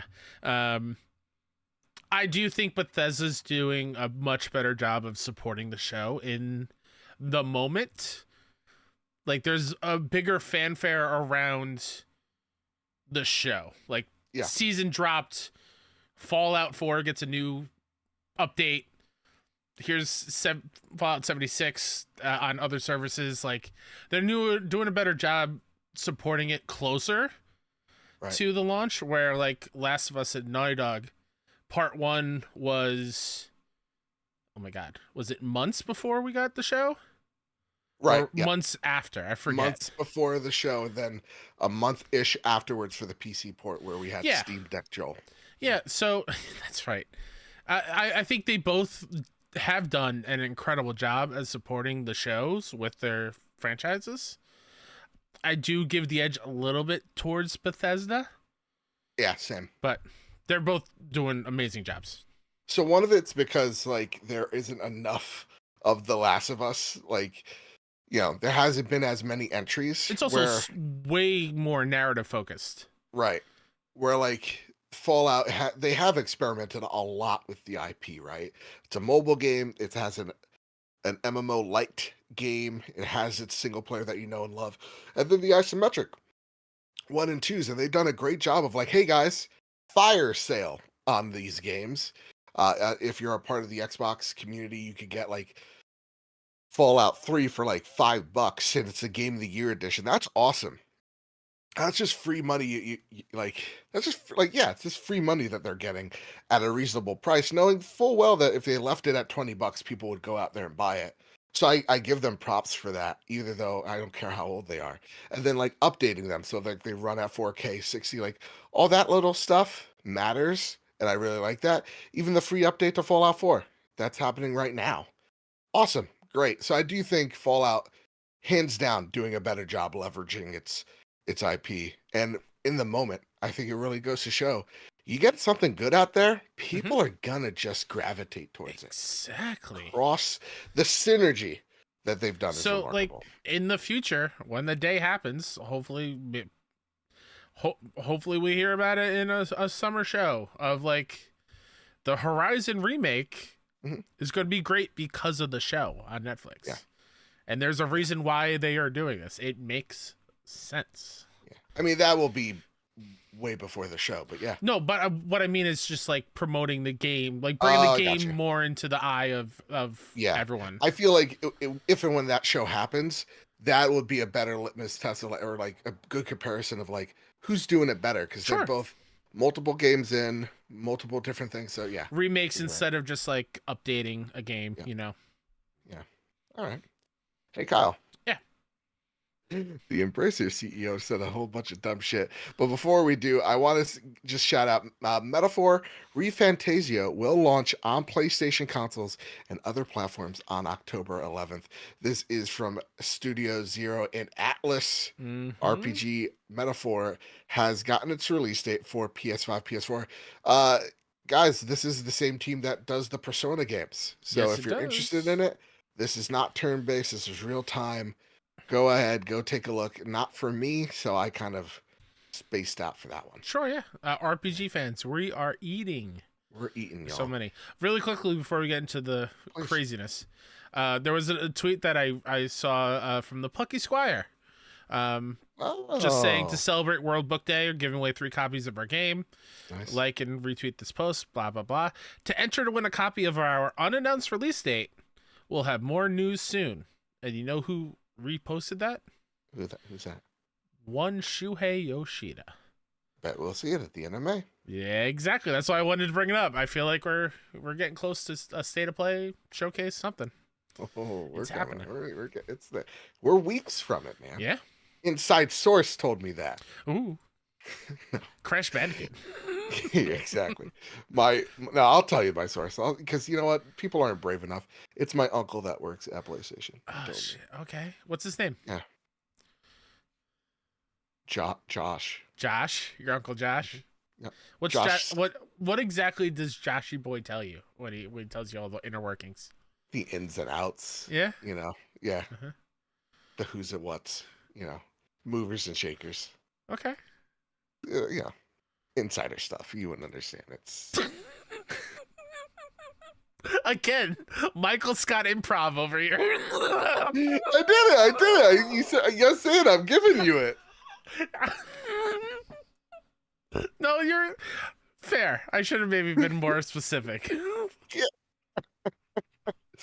Emracer CEO suggests he must shoulder much of the blame for a long list of mistakes. This comes from Tom Ivan over at VGC. I'm just gonna listen.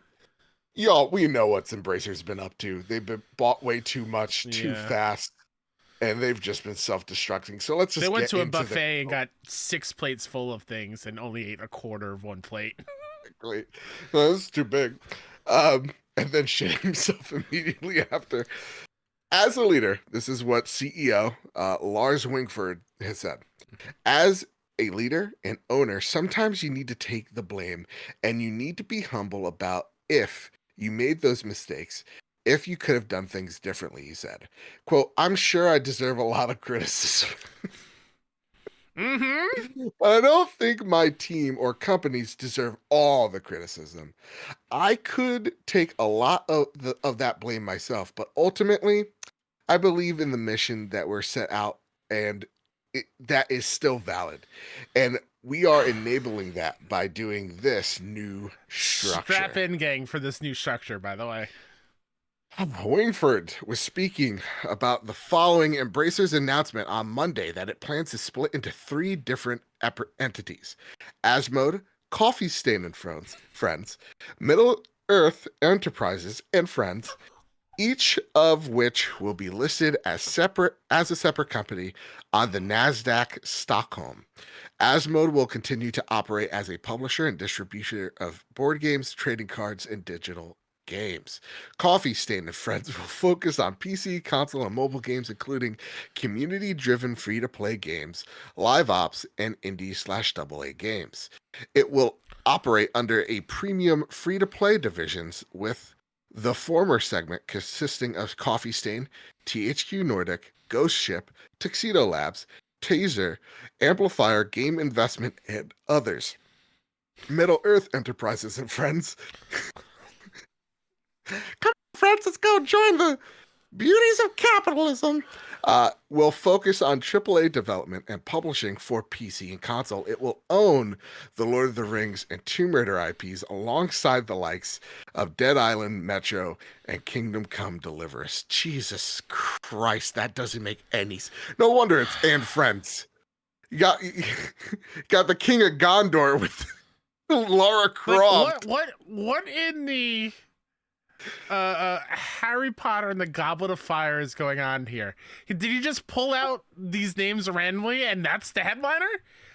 Like, how would I would love to know how these other super talented studios feel to be relegated to just Friends. Like, they're not named outright. Like, yeah, we make Tomb Raider, which is a pretty big deal. Yeah. Oh, but it's Middle Earth and Friends. Okay, cool. Yep. All right. There Fine. has to be a business reason. I'm not a suit. Why you say and friend? Why can't it just be Middle Earth Enterprises? Why and friends? Or I don't know, just not name it after a specific IP or studio and just have a different title of that division. Right, like Coffee Stain and Friends. Like, Yeah, like I don't name know. it after what they are going to do. Like I don't know. Yeah. That's probably what this is. This probably placeholder bullshit until. I would hope so. Yeah. It's like you're at a but party and introducing your friend group, like, oh yeah, this is Joe, Yeah. and friends. You don't need to know their who names. else? It's fine. Friends. Yeah, friends. But how wild is that? He's like, I could take a lot of the blame myself, but ultimately I need to believe in them. Like, And dude. I also maybe I'm reading into this the wrong way. Yeah. But when he says, I don't think my team or companies deserve all the criticism, I'm pretty sure there's no criticism being thrown at the companies you bought. Yeah. I'm pretty It's all at sure you. it's you. Yeah. You're the one that makes these decisions. And ultimately, I think you deserve all of the blame because they're your decisions. Yeah. All right. Just because you cheated off some other kid's test in high school, you're in trouble for cheating. It's not the other kid's fault for having the answers open for your eyes. It's not you and friends. No, it's not. It's not when you break up with someone. It's you and not me. Yeah. It's not. It's like it's you and your friends. Probably it's not me. It's not me. God, what a buffoon. Wild. All right, Kyle, you want to? Yeah, okay. All Oh, right, shit. Let's hit the tab. Let's go to multimedia. let's escape. I want to take this one away, Kyle. I'm just That's just wild. Sammy Barker over at Push Square writes, Sony reportedly in talks to team up for Paramount bid. News has been quiet on the acquisition front in recent days, at least when it comes to video game IP. However, according to a new report, Sony is currently in talks with a moneyed ally to acquire storied picture house Paramount and all the cross-media potential such an addition would bring. That's according to a new piece in the New York Times, thanks to Reset Era, which says that Sony Picture Entertainment is currently in talks with Apollo Global Management, an investment firm, according to two sources familiar with the situation. Previously, Apollo had made an offer to purchase Paramount for at least $26 billion, a bid which was rejected. This is me, popping in. Imagine rejecting $1 billion bid. Anyways, the terms of the joint bid are still being discussed, and it's entirely possible that Twosome will not make a formal offer. According to sources granted anonymity to speak on the subject, an official offer could not even be made currently, as Paramount is engaged in exclusive discussions with Skydance. Apparently, the deal Skydance brought has generated significant investor pushback. The ramifications of such an acquisition could be potentially huge. For starters, it would bring adaptations of Sonic and Halo into the PlayStation platform holder's growing media empire. After the news broke, shares in Paramount increased 11% in aftermarket trading. God damn. Please stop. Again, this is somebody just saying, hey, this could happen just to make money in stocks. That's what I firmly believe happens with these. Yeah. There's no way this is going to happen. I hope not. I mean, here's the thing. I know Paramount and Warner are in a bit of they're both not doing great, and they probably both need rescuing. I wonder whose fault that is over at Warner. I don't know, man. Sounds like a piece of garbage. Huge piece of shit. But, we're coming to the point where these companies are just these huge. There's got to be 3 companies in each industry, and I don't think that's great for the whole. I think that's why Fallout exists, right? It's a highlight. This is not great, and this should not be cheered for. Hence, we're not. It's also crazy to think all these big companies who started streaming services, are all up for sale or not doing great. It's almost I don't know, maybe the service is too expensive for people and too many of them. Maybe there's too many now. It's no longer I'm going to cut the cable cord and sign up. It's more expensive to have everything. It's just subscription services. And people are just getting tired of it because it's just Disney talked about the other day. I know it's not PlayStation. I'm sorry, but it's Sony related. Tab. Yeah. We're in a multimedia tab, right? You click on it every once in a while. But it's Disney's we're putting in channels. I'm you're just making cable, you fucking buffoon. Exactly. What? I'm so sick and tired. Again, another feather in the cap of being a physical media person. Yeah. I'm so sick and tired of Google searching, where is so-and-so streaming? Mm-hmm. Where can I watch this show? What service is it on? What country is it available in? Why isn't it available here? Like, stop it. That said, do you think we'll see, like, let's just say this happens.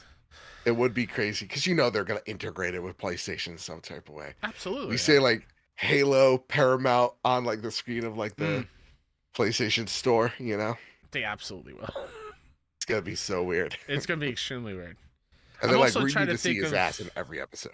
I'm also trying to think of other Paramount, like, IP. Exactly. To use, like, in games. Like a John Taffer bar rescue game exclusively on PlayStation. Yes, actually. That would be great. That would be great. Todd in chat goes, Kyle, are you really going to buy every show and every movie? No, I'm not. But the ones I'm interested in and want, it's good to know that I will have, and I don't have to worry about what service it's on if I want to watch it. Dude. Yeah, exactly. I get it. Yeah. Hey, Kyle, here's a little segment I like to call What You've Been Playing. Yeah. What you been playing?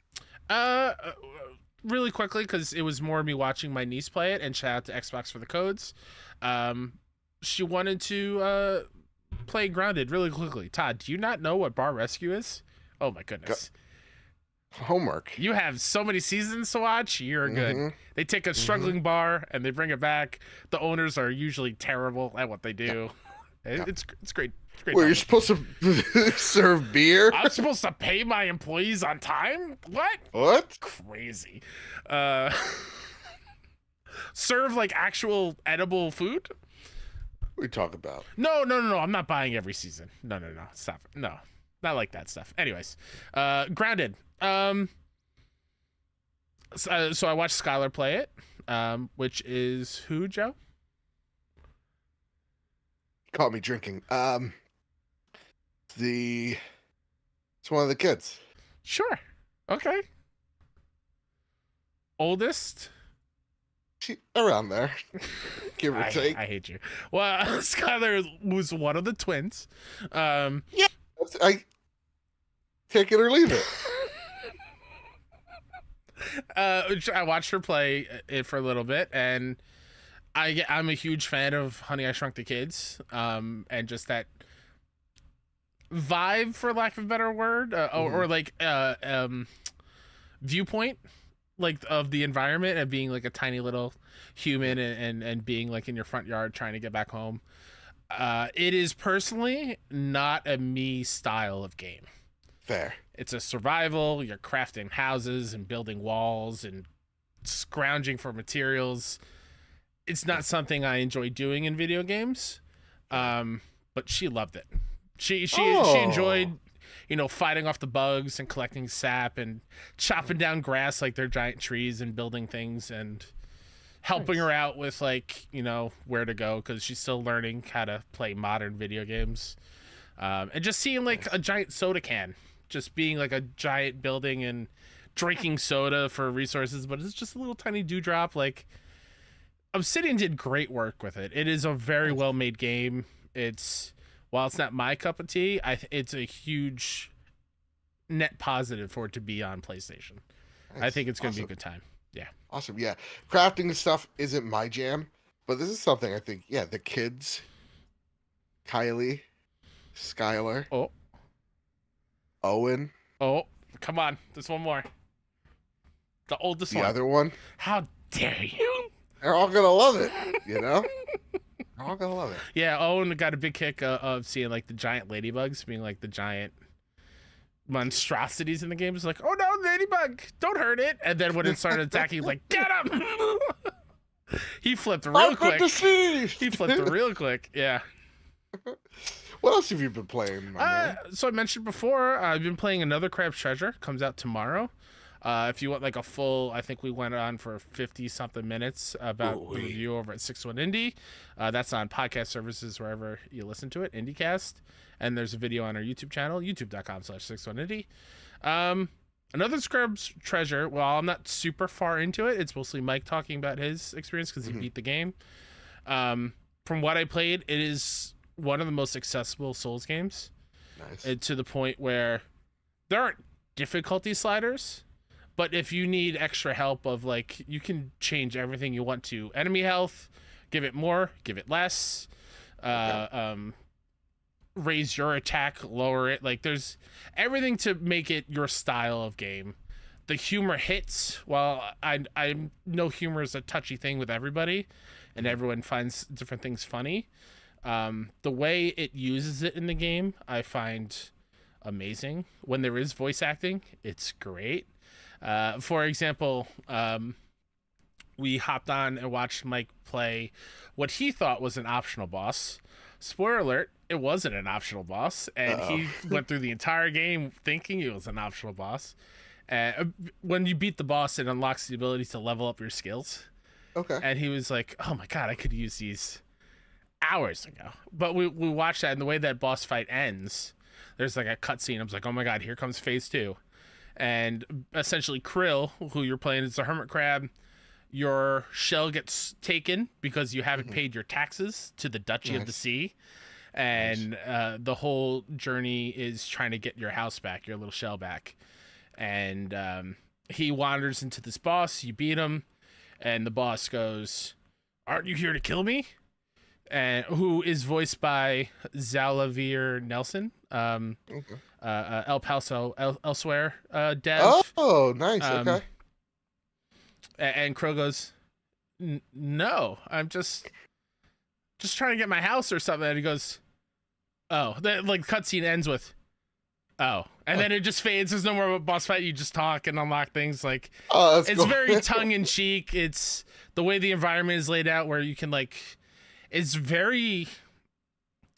It's weird to say it's cute, and I love the way the environment is because it's very much like you're just seeing trash in the sea. Like there's flip-flops in the sand you can climb up and find like beer bottles and cans that you can use as shells, and each of them have different skills and different health to them. The one thing that's a little hard to grasp, but it comes pretty quickly, is the way you parry. That's what she said. Sorry. How dare you? I couldn't help it. You said it back to back. Understand what you just said. I know. Hard to grasp, but comes quickly. Listen.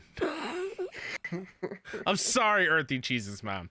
The way to parry in Another Crab's Treasure is, instead of traditional Souls games where you press the parry button at the time the attack hits you, for that timing window, this time in this game you have to hold down the button to hide in your shell, and as the attack hits, you let go as you pop out of the shell to disrupt it and then get an opening. So there's a little bit of a tweak you have to do, but once you get it, obviously it clicks once you're used to it. It's very, very good. I'm very excited. It's a great Souls game. Even if you're not a huge Souls fan, the action is good. You can tweak it to your liking. That accessibility thing of like putting a gun on your back as a shell and everything is one shot is a real thing that you can do if you want to experience the story. It's well up there, and it's definitely one of the best indies of the year for sure. Yeah. I've played a few hours of Tales of Kanzara Zao.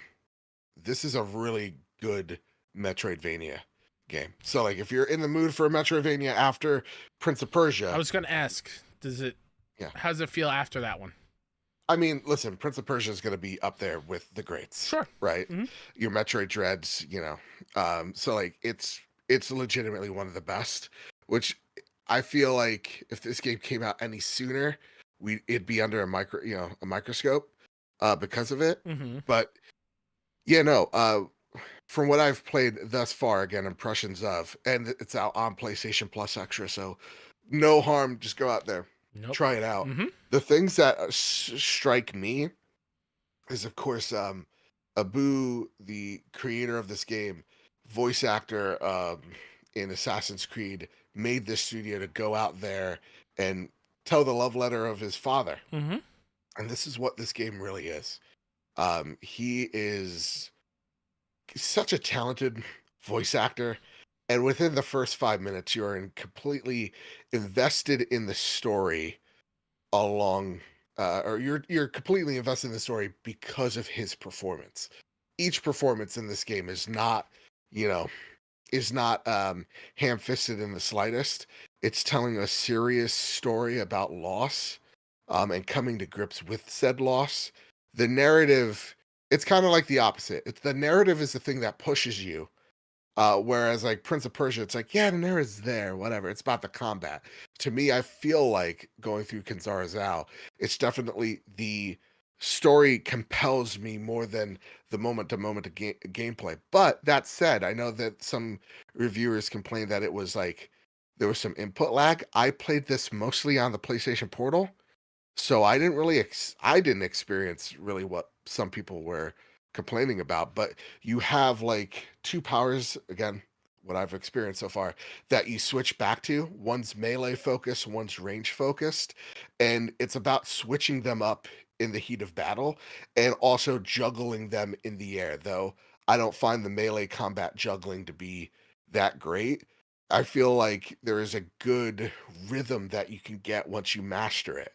That combat feels really good. It's just not Prince of Persia. Look at this 100 thing combo. Um, the level design as well, pretty darn good. There's things to collect throughout the environments and places where you could just, save to or teleport to go collect stuff. Kinzarazao, so far, again, like 2 hours in, Mm-hmm. really digging it, but also I can see very short game. Sure. So Okay. take that for what you will. Again, with the busy season it is, I welcome it. Yeah, and another motorcycle. Come on, relax. And we're doing a show. Silcan in chat says, "I love the African lore too. It's so interesting. Yeah, I love that music is a great setting in a game we don't often see too, which is cool. Yeah, and like exploring that pantheon as well. The music is incredible. Goddamn, music in video games is the best. Like it's, yeah. This is a game we're going to be talking about at the end of the year. Hell for yeah. sure. Can't wait to play. Dave the Diver, though. Hell yeah. I talked about it last week, how it sucked me in for like 6-7 hours already. Yeah, same, man. I love this game, guys. I want to give shout out to this dev because they achieved the impossible. Making underwater gameplay compelling and good. Yeah. Not just good, great. And not a slog. Not a slog. Like that is just an achievement of itself. And it is at the end of the day, like you're going in there, you're diving. There is combat sorta kinda, but it's all like tongue-in-cheek type of combat. Sure, yeah. Like, you run into like one of these guys who's like a quote unquote activist, and he's like trying to shoot you with like a grenade launcher, and you're like stupid, silly shit like that. Mm-hmm. But the game's just about, hey, exploring, getting ingredients for your sushi bar that you're trying to make a chain. And then like there's like these silly undertones, of course, like alongside some serious things that are happening. Like even the story's interwoven so great, where it's like mocking like the bar rescue things while making actual arguments for like preservation, for don't give a hoot, don't pollute type of stuff. So it's so damn good.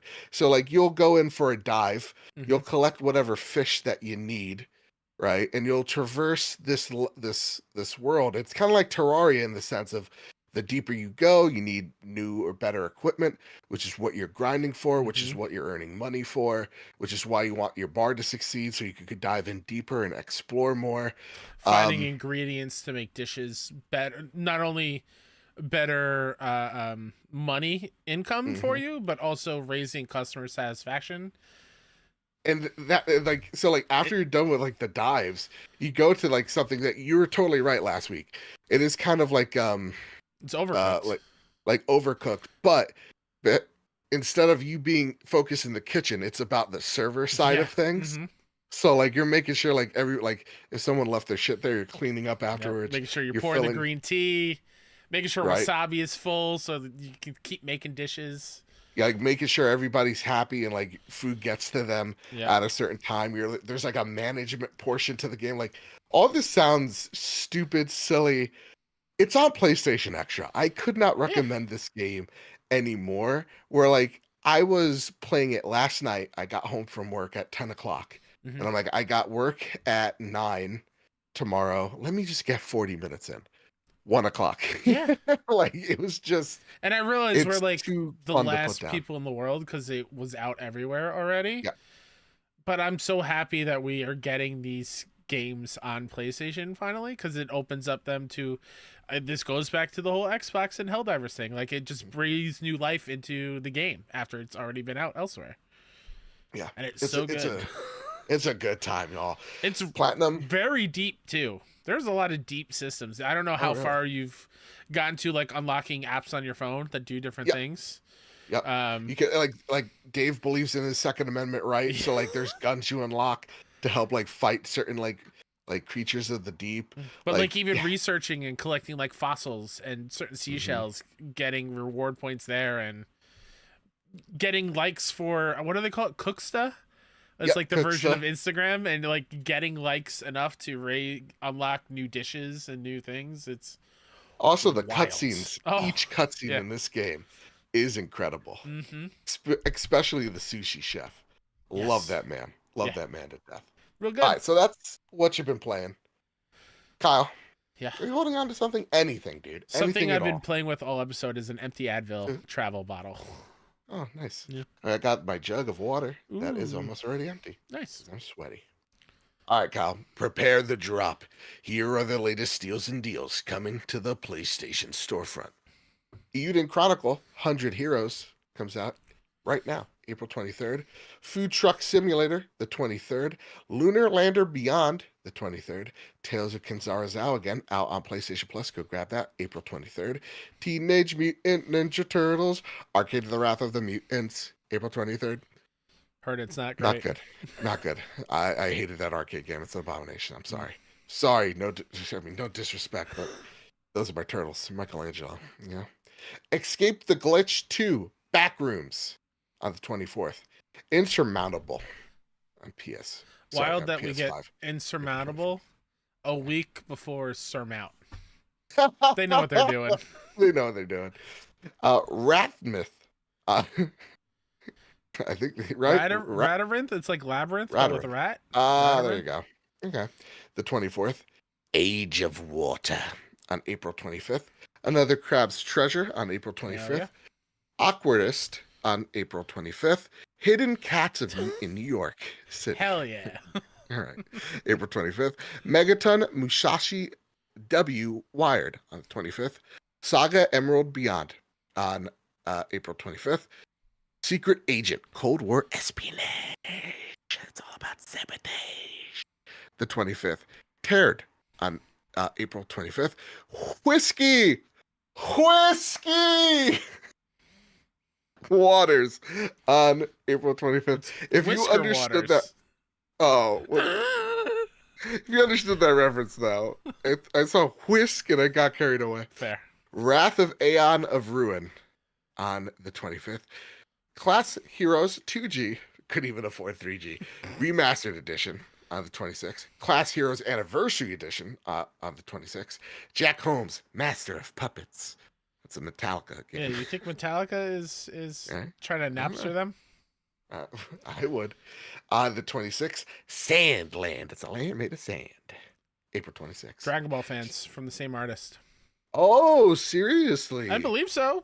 Chat, please tell me if I'm wrong, but I'm pretty sure it's Akira Toriyama. There you go. Stellar Blade, April 26th. Top Spin 2K25, April 26th. Zombies, Aliens, and Guns, April 26th. So kind of says, yeah, Toriyama did work on it. Oh, so this is his last work. Based on his manga. Yep. Cool. Wow. Okay. Rest in peace, my friend. Rest well. Now, it is time for the last segment of the show, but our favorite segment, it is time for the Sony Pony Express. Yeehaw. That's right. It's 90 degrees. Stingray X writes in, question for the ponies. What has been your favorite convention to go to, if any, and where do you plan on going to next, if at all? Mine would be PSX. Nothing like spending time with fellow PlayStation fans and good memories. Take care. Yeah. Stingray, were we at PSX at the same time before we even... That's crazy. Because my answer is PSX. Outside of PAX, PSX has been my favorite convention I've ever been to. Yeah. If only. I wish they would bring that back. Bring it back, cowards. What about you? PAX East. Yep. Only one I really like. Like Comic-Con's all right. It's overrated. PAX East is where I want to go to PAX West because I enjoyed my time so much. Yeah, for sure. Yeah. Ghetto Berry writes in, "Hey guys, with the success of video game-based TV shows such as Fallout and The Last of Us, I'll reverse this question and ask what TV shows out there you would want as a game." Remember the Lost video game? Anyways, I do love me some CSI, and I'm well aware there's CSI games out there already, including the one where you get a trophy for going into the options mode. Yes, it was an easy game. But I want a CSI game that's like Alan Wake 2, sprinkled with Detroit Become Human, and Batman Arkham puzzle-solving mechanics. Take care, guys, and love always. That's a good question. I mean, like, The Bear comes to mind because it's my favorite show right now. Sure. Cooking Mama, but everybody's saying, you know? Yeah. There's cusses. I know there've already been some, but I would love, like... Telltale Office game? No, well, that'd be dope. But like a Game of Thrones game, but it's not a Telltale version of it. Oh. Like an action open world like action game, I think would be cool, super cool. I like that. Breaking Bad. Breaking Bad. I mean, but how are we? It's like Dave the Diver, but you're we're cooking meth. Yeah, you're during the daytime. You teach your high school class, and then you cook some meth up. It's gonna get very serious when we're in chemo. That's the thing. Yes. We forgot he has cancer. He is dying. I don't know. What's another one? I've been watching a lot of Shogun. It's what got me in the samurai mood. Give me a roguelike Love is Blind game. Oh my god. No. Yeah. I know, right? There's a lot of stuff. It's hard to kind of choose. And what I've been into lately is like of the I know there's one that we haven't said that's kind of like screaming at me. Right? Oh, I mean, there's two actually. And I think I brought them up recently. Give me a Heroes-based game. Right, yes. That'd be cool. And give me a Fringe game. Give me an X-Files, like supernatural kind of thing. That'd be cool. Give me a Ted Lasso where he's just talking to me, making me feel good. You know? That like I think they do make a football manager game. Okay. But Ted Lasso-ify it. That'd be where cool. It's like it's not about winning, it's about like learning life lessons. Exactly. It's a story-based thing. Yeah. That's on the rewatch. Yeah, I would say just The Office. Office would be cool. Yeah. All right, Kyle, what's the next question we got here? King Recyclops writes in, "Hey guys, this year has featured a lot of huge indies so far, with Balatro, Tales of Kenzera, Pal World, Pepper Grinder, Pacific Drive, and No Rest for the Wicked, and Hades 2 early access tech tests leading the way.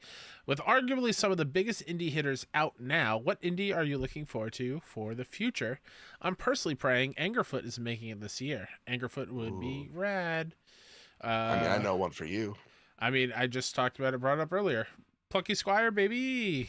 Mina the Hollower. Mina would be great too, but like I very much want to play Plucky Squire like now. Fair. I really want to play No Rest for the Wicked. Mm-hmm. It looks great. I'm hearing nothing but good things. I get technical early access. Yeah. But that is one I am. If you're telling me what's the one you're looking most forward to, No Rest for the Wicked, hands down. Not even close. Una writes in, "Hey guys, hope you're both doing well. My question this week is, what is the farthest you have gone to get a trophy or an achievement in the game? As I was finishing up Persona 3 Reload the past couple of days, I had one trophy and or achievement that did not pop when I was playing it, and after doing the achievement pop-up, so in an effort to get it, I did a bunch of stuff, even downloading the PC version, because it was the Game Pass version, with it finally popping after doing one thing. With that, though, I throw the ball to you. What are the lengths you have gone to get a trophy?" Always, I mean, Kyle mentioned it prior. Yeah. But that brings up Witchfire, by the way, too. That looks like a cool game. Ooh, that's a good one. For me, it's the Demon of Hatred boss in Sekiro. Sekiro is my proudest platinum. And when I go, I platinum Sekiro, people legit, this is not even a joke. They go, oh shit. Like, that is a feat. The game is hard, but once you get that rhythm, it's like, it's great. Mm-hmm. Demon of Hatred, though, I'm going to admit something to you guys. Okay? All fair in love and war. Okay. I tried for I watched on this fucking boss. And I was looking up guides and everything. And one guy's just like, dude, just jump on this ledge. He'll literally toss himself off. And I was like, nah. All right, let me see. And sure enough, he tossed himself off the edge. I killed him. It was because he was a bumbling buffoon, but I got him. Yeah, and you know take what? that win. It's in the game. It's in the game. They didn't patch it out. They had years to do it. Exactly. And even Miyazaki was like, nah, fam. I get it. I went too hard on this one. So yeah, no, Sekiro was like, oh my god. Which one was it for Extra Even Life? the Owl Father boss, which I think is unfair. I quit that game like 10 times and re-downloaded it. 6 games, bullshit. I hate it. This sucks. And then like, just, oh shit, here we go again. That meme. Which Souls game was I playing at Extra Life? Was that 2? At Extra Life? Yeah, at you Mike's were house. playing 1. I was playing 1. Yeah. That one boss on the bridge early on The where ledge. you can get close to the edge and it'll just jump right off. Yep. I love how that's just a thing in some Souls games. It's great. Yeah, I don't give a shit. You beat him. Like Yeah. I'm also not the guy like talk about accessibility. Like if you beat a boss with a mimic tier, guess what? Mimic tier is in the game. You beat the boss. Absolutely. You're not. Um, To me, there is no such thing as cheesing the game. If you could do it in the game, go for it. There you go. It's allowed. It's fine. For me, the greatest lengths, Rocket League had a trophy for driving a certain length, like in-game miles or kilometers. Yeah. So I left that game on overnight and rubber banded my 6 together. I did that too for some games. And just, hey, go for it. The also, one racing game. Yeah, go for it. Dirt. I did that. Mm-hmm. Yeah. Fall Guys. I think it was called Infallible, the win 5 games in a row trophy. There was a trick, and I don't know if you can still do it anymore. Probably not. I think it's in your list. Well, not even just that, just the method of how I did it is I would keep playing, and if you were going to die and you see you're about to lose, if you quit out before eliminated pops on the screen, that run would not count and your streak would continue. Oh. So like I was so locked in this was during the pandemic, so I was home. Right. I had nothing else to do. I was so locked in for weeks of being like, okay, I've got 2 in a row, no fooling around. And then as soon as I see him eliminating, hitting the pause button, going down to quit game, and just praying to gods that it worked. And sometimes I would mess up. Like I got to 4 once and it didn't work. I'm like, oh my God, I was so close. Eventually I got it, but that was extreme. That wasn't. Yeah, that does sound. I mean, there was even a Batman one. I like how we're admitting our trophy sins. I mean, they're not sins. Like we actually put time into it. You're right. Arkham Knight. There was one where you had to do every ability in one combat encounter, like batarang, shock thing, whatever. I wrote the moves on a piece of paper and taped it next to my TV. And I didn't even look at what I was doing. I was just pressing the button inputs to make sure I got every single one. That was tough. I remember in Rainbow Six, New Vegas, Mm-hmm. like people would literally put a piece of tape on the screen. Oh, for and the put crosshairs? a red dot Yeah. for the crosshairs. So when you're like in and out of cover, you get to like aim. Mm-hmm. And it was so popular that they actually came out with like a little light that you could put up on your screen. Oh, that's cool. And it's a dumb line on your screen, but it's like, I'm gonna have the in on this game. Yeah. I never did that. Sure. I'm not drawing on my TV. No, absolutely not. Not on I my was a OLED. poor Are you Spanish crazy? kids. You kidding me? My dad would come into this fucking room and pump my ass. Yeah. He would beat the shit out of me That would if not be I good. did that. Katie. I accidentally bleeped the wrong side. It's fine. It works. We're all adults here. It's fine. Katie writes in, "Good day, guys. Hope we are doing well. So because of the Fallout show, I've been diving back into Fallout 76 and have been having a blast. Just building up my pad, exploring, etc. This has got me thinking, if you get a cozy vibes sort of mode, building up a house, collecting resources, etc. in any PlayStation game, which one would you go for? I Easy. wouldn't even go for that mode. Oh, really? I don't like we talked about it earlier. I don't like the survival aspects of it.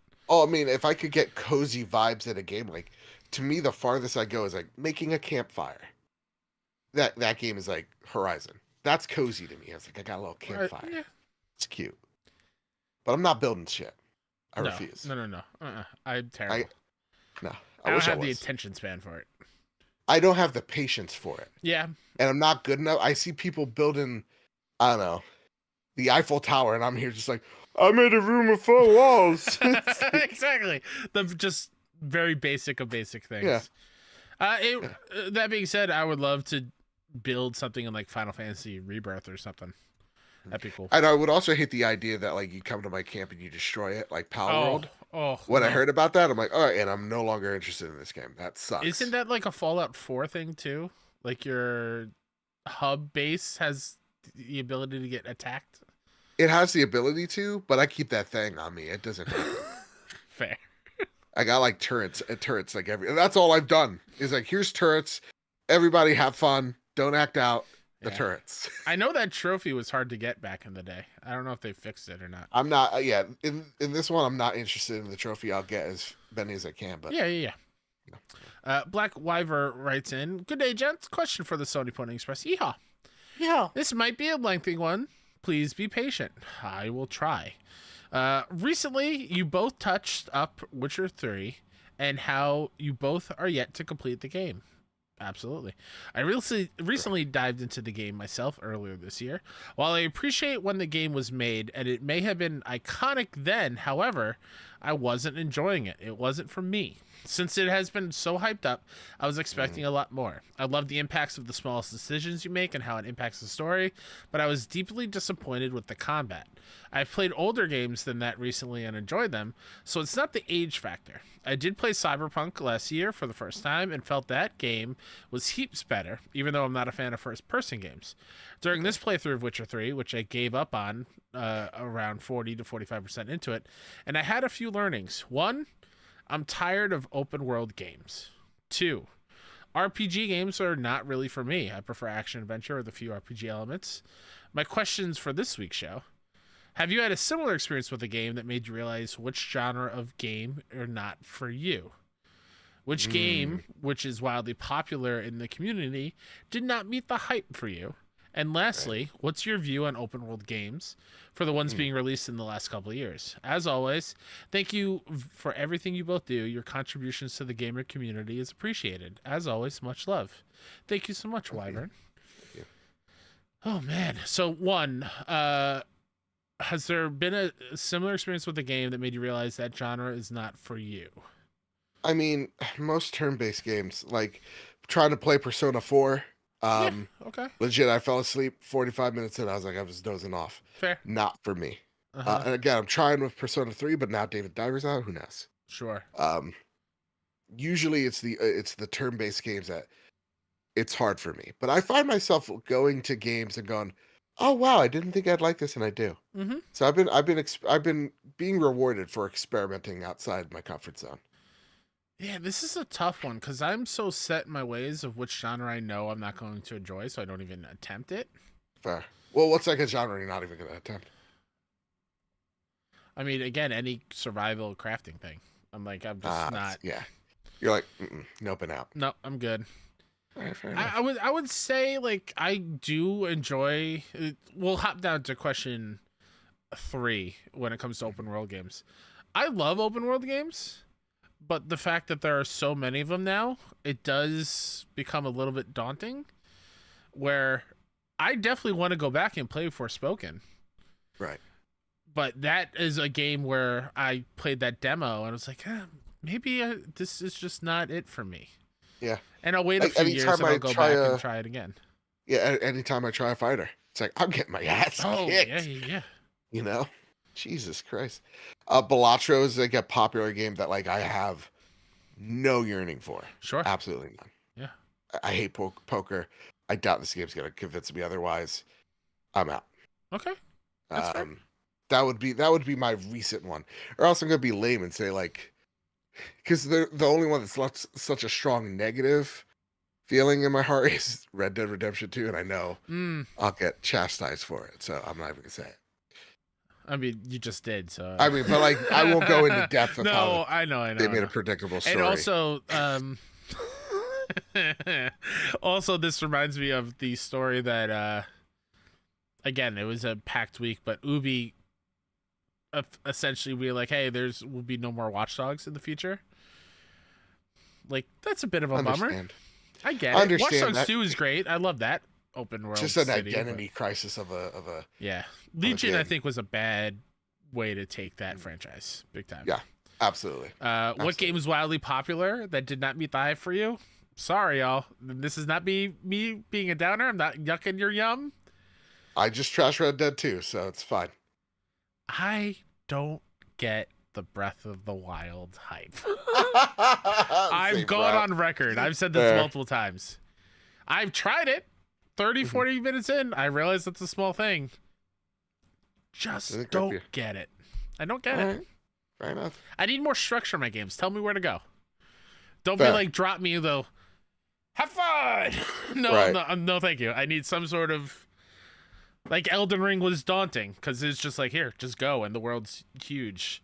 So I needed to break it down and be like, all right, I need to go here first. And how many times a week do you think about Elden Ring? I am... Honestly, my Saturdays have been missing something since RKG took their break of their playthrough. Yeah. Like, they beat Radon, and now they're currently producing the next set, which hopefully comes out in the next few months, but I miss it, man. I know I want to go back and play before the DLC just to get familiar with everything, but I know if I do that, I'm just gonna have to replay the whole thing again. Yeah, I am. Like, I'm already planning out the build. I might do what you did and boot up the PS4 version and re-platinum it again. Yeah. Yeah, I think about that game every day, I think. Yeah. Like, it's legitimately the greatest game ever made. I think about From Software every day. That is a problem. There is a medical term. No, it's Kyle, I think about it every day. I watched the trailers the other day. Yeah. Just to feel something. Joe, that's fine. But I do that on a monthly basis. I rewatch old E3 shows all the time. But when I look at it, I'm like, yeah, that's gonna be this game's gonna be rad. That's what I mean. Like, when I rewatch old E3 show, I rewatched the one where God of War 2018 was first unveiled. Like, man, this God of War game. Oh, can't wait to play People don't know. People don't know the heat that's right about to be produced. Nope. Oh, God bless you, Elden Ring. It's real good. Do you still think you made the right decision by calling God of War Ragnarok your game of the year? I do. All right, fair enough. Yeah, Ragnarok to me is very special. All right, fair enough. Yeah. That's good. What's my take on open world games? Yeah, no, there's so many of them, so they really have to. They've really got to be special. It's got to be a good hook. And they got to be there's got to be a good hook. I dropped off of Dragon's Dogma as much as I enjoyed that game, just because the open world got way too tedious. I get it. It's fun to fight a giant ogre, but sometimes I do want to just zip and zap out of a city and not feel like I'm losing something because I'm doing that. So it felt like more of a chore for me personally. If that's your game of the year, great. Yeah. But yeah, that's what I would say. Open world games are more critical though because there's so many. Yeah. All right, Kyle. Well, listen, great questions, everybody all around. There were so many questions this week, and I feel like each and every one of y'all knocked it out of the park. Of course, send in your questions by joining the Discord, by adding us at PS Trophy Room. Each and every Wednesday, we ask for your questions, you deliver them, and gosh darn, you make a great show each and every week because you do so. Thank you all so much for joining us. Kyle, is there anything you'd like to spotlight before we get on out of here? Myself, Mr. K-Step everywhere. Go follow all the 61 Indie news for indie games that I do over at 61indie.com, youtube.com/61indie, and IndieCast on all podcast services. It's going to be a busy indie game season coming up, so we're going to be trying to cover all of them. So, stay tuned. We might have other reviews going on this week that we get to talk about. Okay. Yeah, it's a good time. And again, like I mentioned before, please go tell a dev how much you love and appreciate the work that they do. Mm-hmm. Be a bright spot in the gaming community at large on social media. And just show people that they are appreciated for the sacrifices to allow us to have fun in our downtime, Yeah. And go harass someone that's just being a big But don't do that. No. Don't add to the toxicity. Don't engage. Don't feed into the farming. Yeah, just play with fire like I said to do. Yeah, do that an hour ago. No, don't do that either. No. Do a cartwheel. Yes. Go try to do a cartwheel. Do a backflip. I know you can. I know you got. Everybody has one backflip in their entire life. I haven't been there yet. I'll get there. Yeah, I'm gonna get ripped. I'm gonna do a backflip. I'm gonna just be sitting there watching American Ninja Warrior. I'm like, yeah, is that Joe? Holy crap! No way! And I point and I wave. I'm like, this is for my friend Kyle. And then you faceplant and lose immediately. Oh shit! Oh.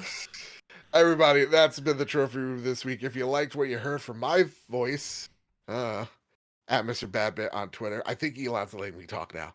At PS Trophy Room, follow the show, get updates. And hey, listen, share the show on Apple Podcasts, on Spotify, wherever you get your podcast service of choice. Follow the show there. Rate us 5 stars. It really does help us out. And with all that said, with all that out of the way, everybody, follow us on Patreon, patreon.com/PS Trophy Room. Help fund the show. This month it's gonna be really rough. We can actually use all the help we can get because this is the big bill. It's really scares me all the time. All that said, with all that out of the way, everybody, keep you what's about you. Keep hunting and keep playing PlayStation. See y'all. Bye. I love you.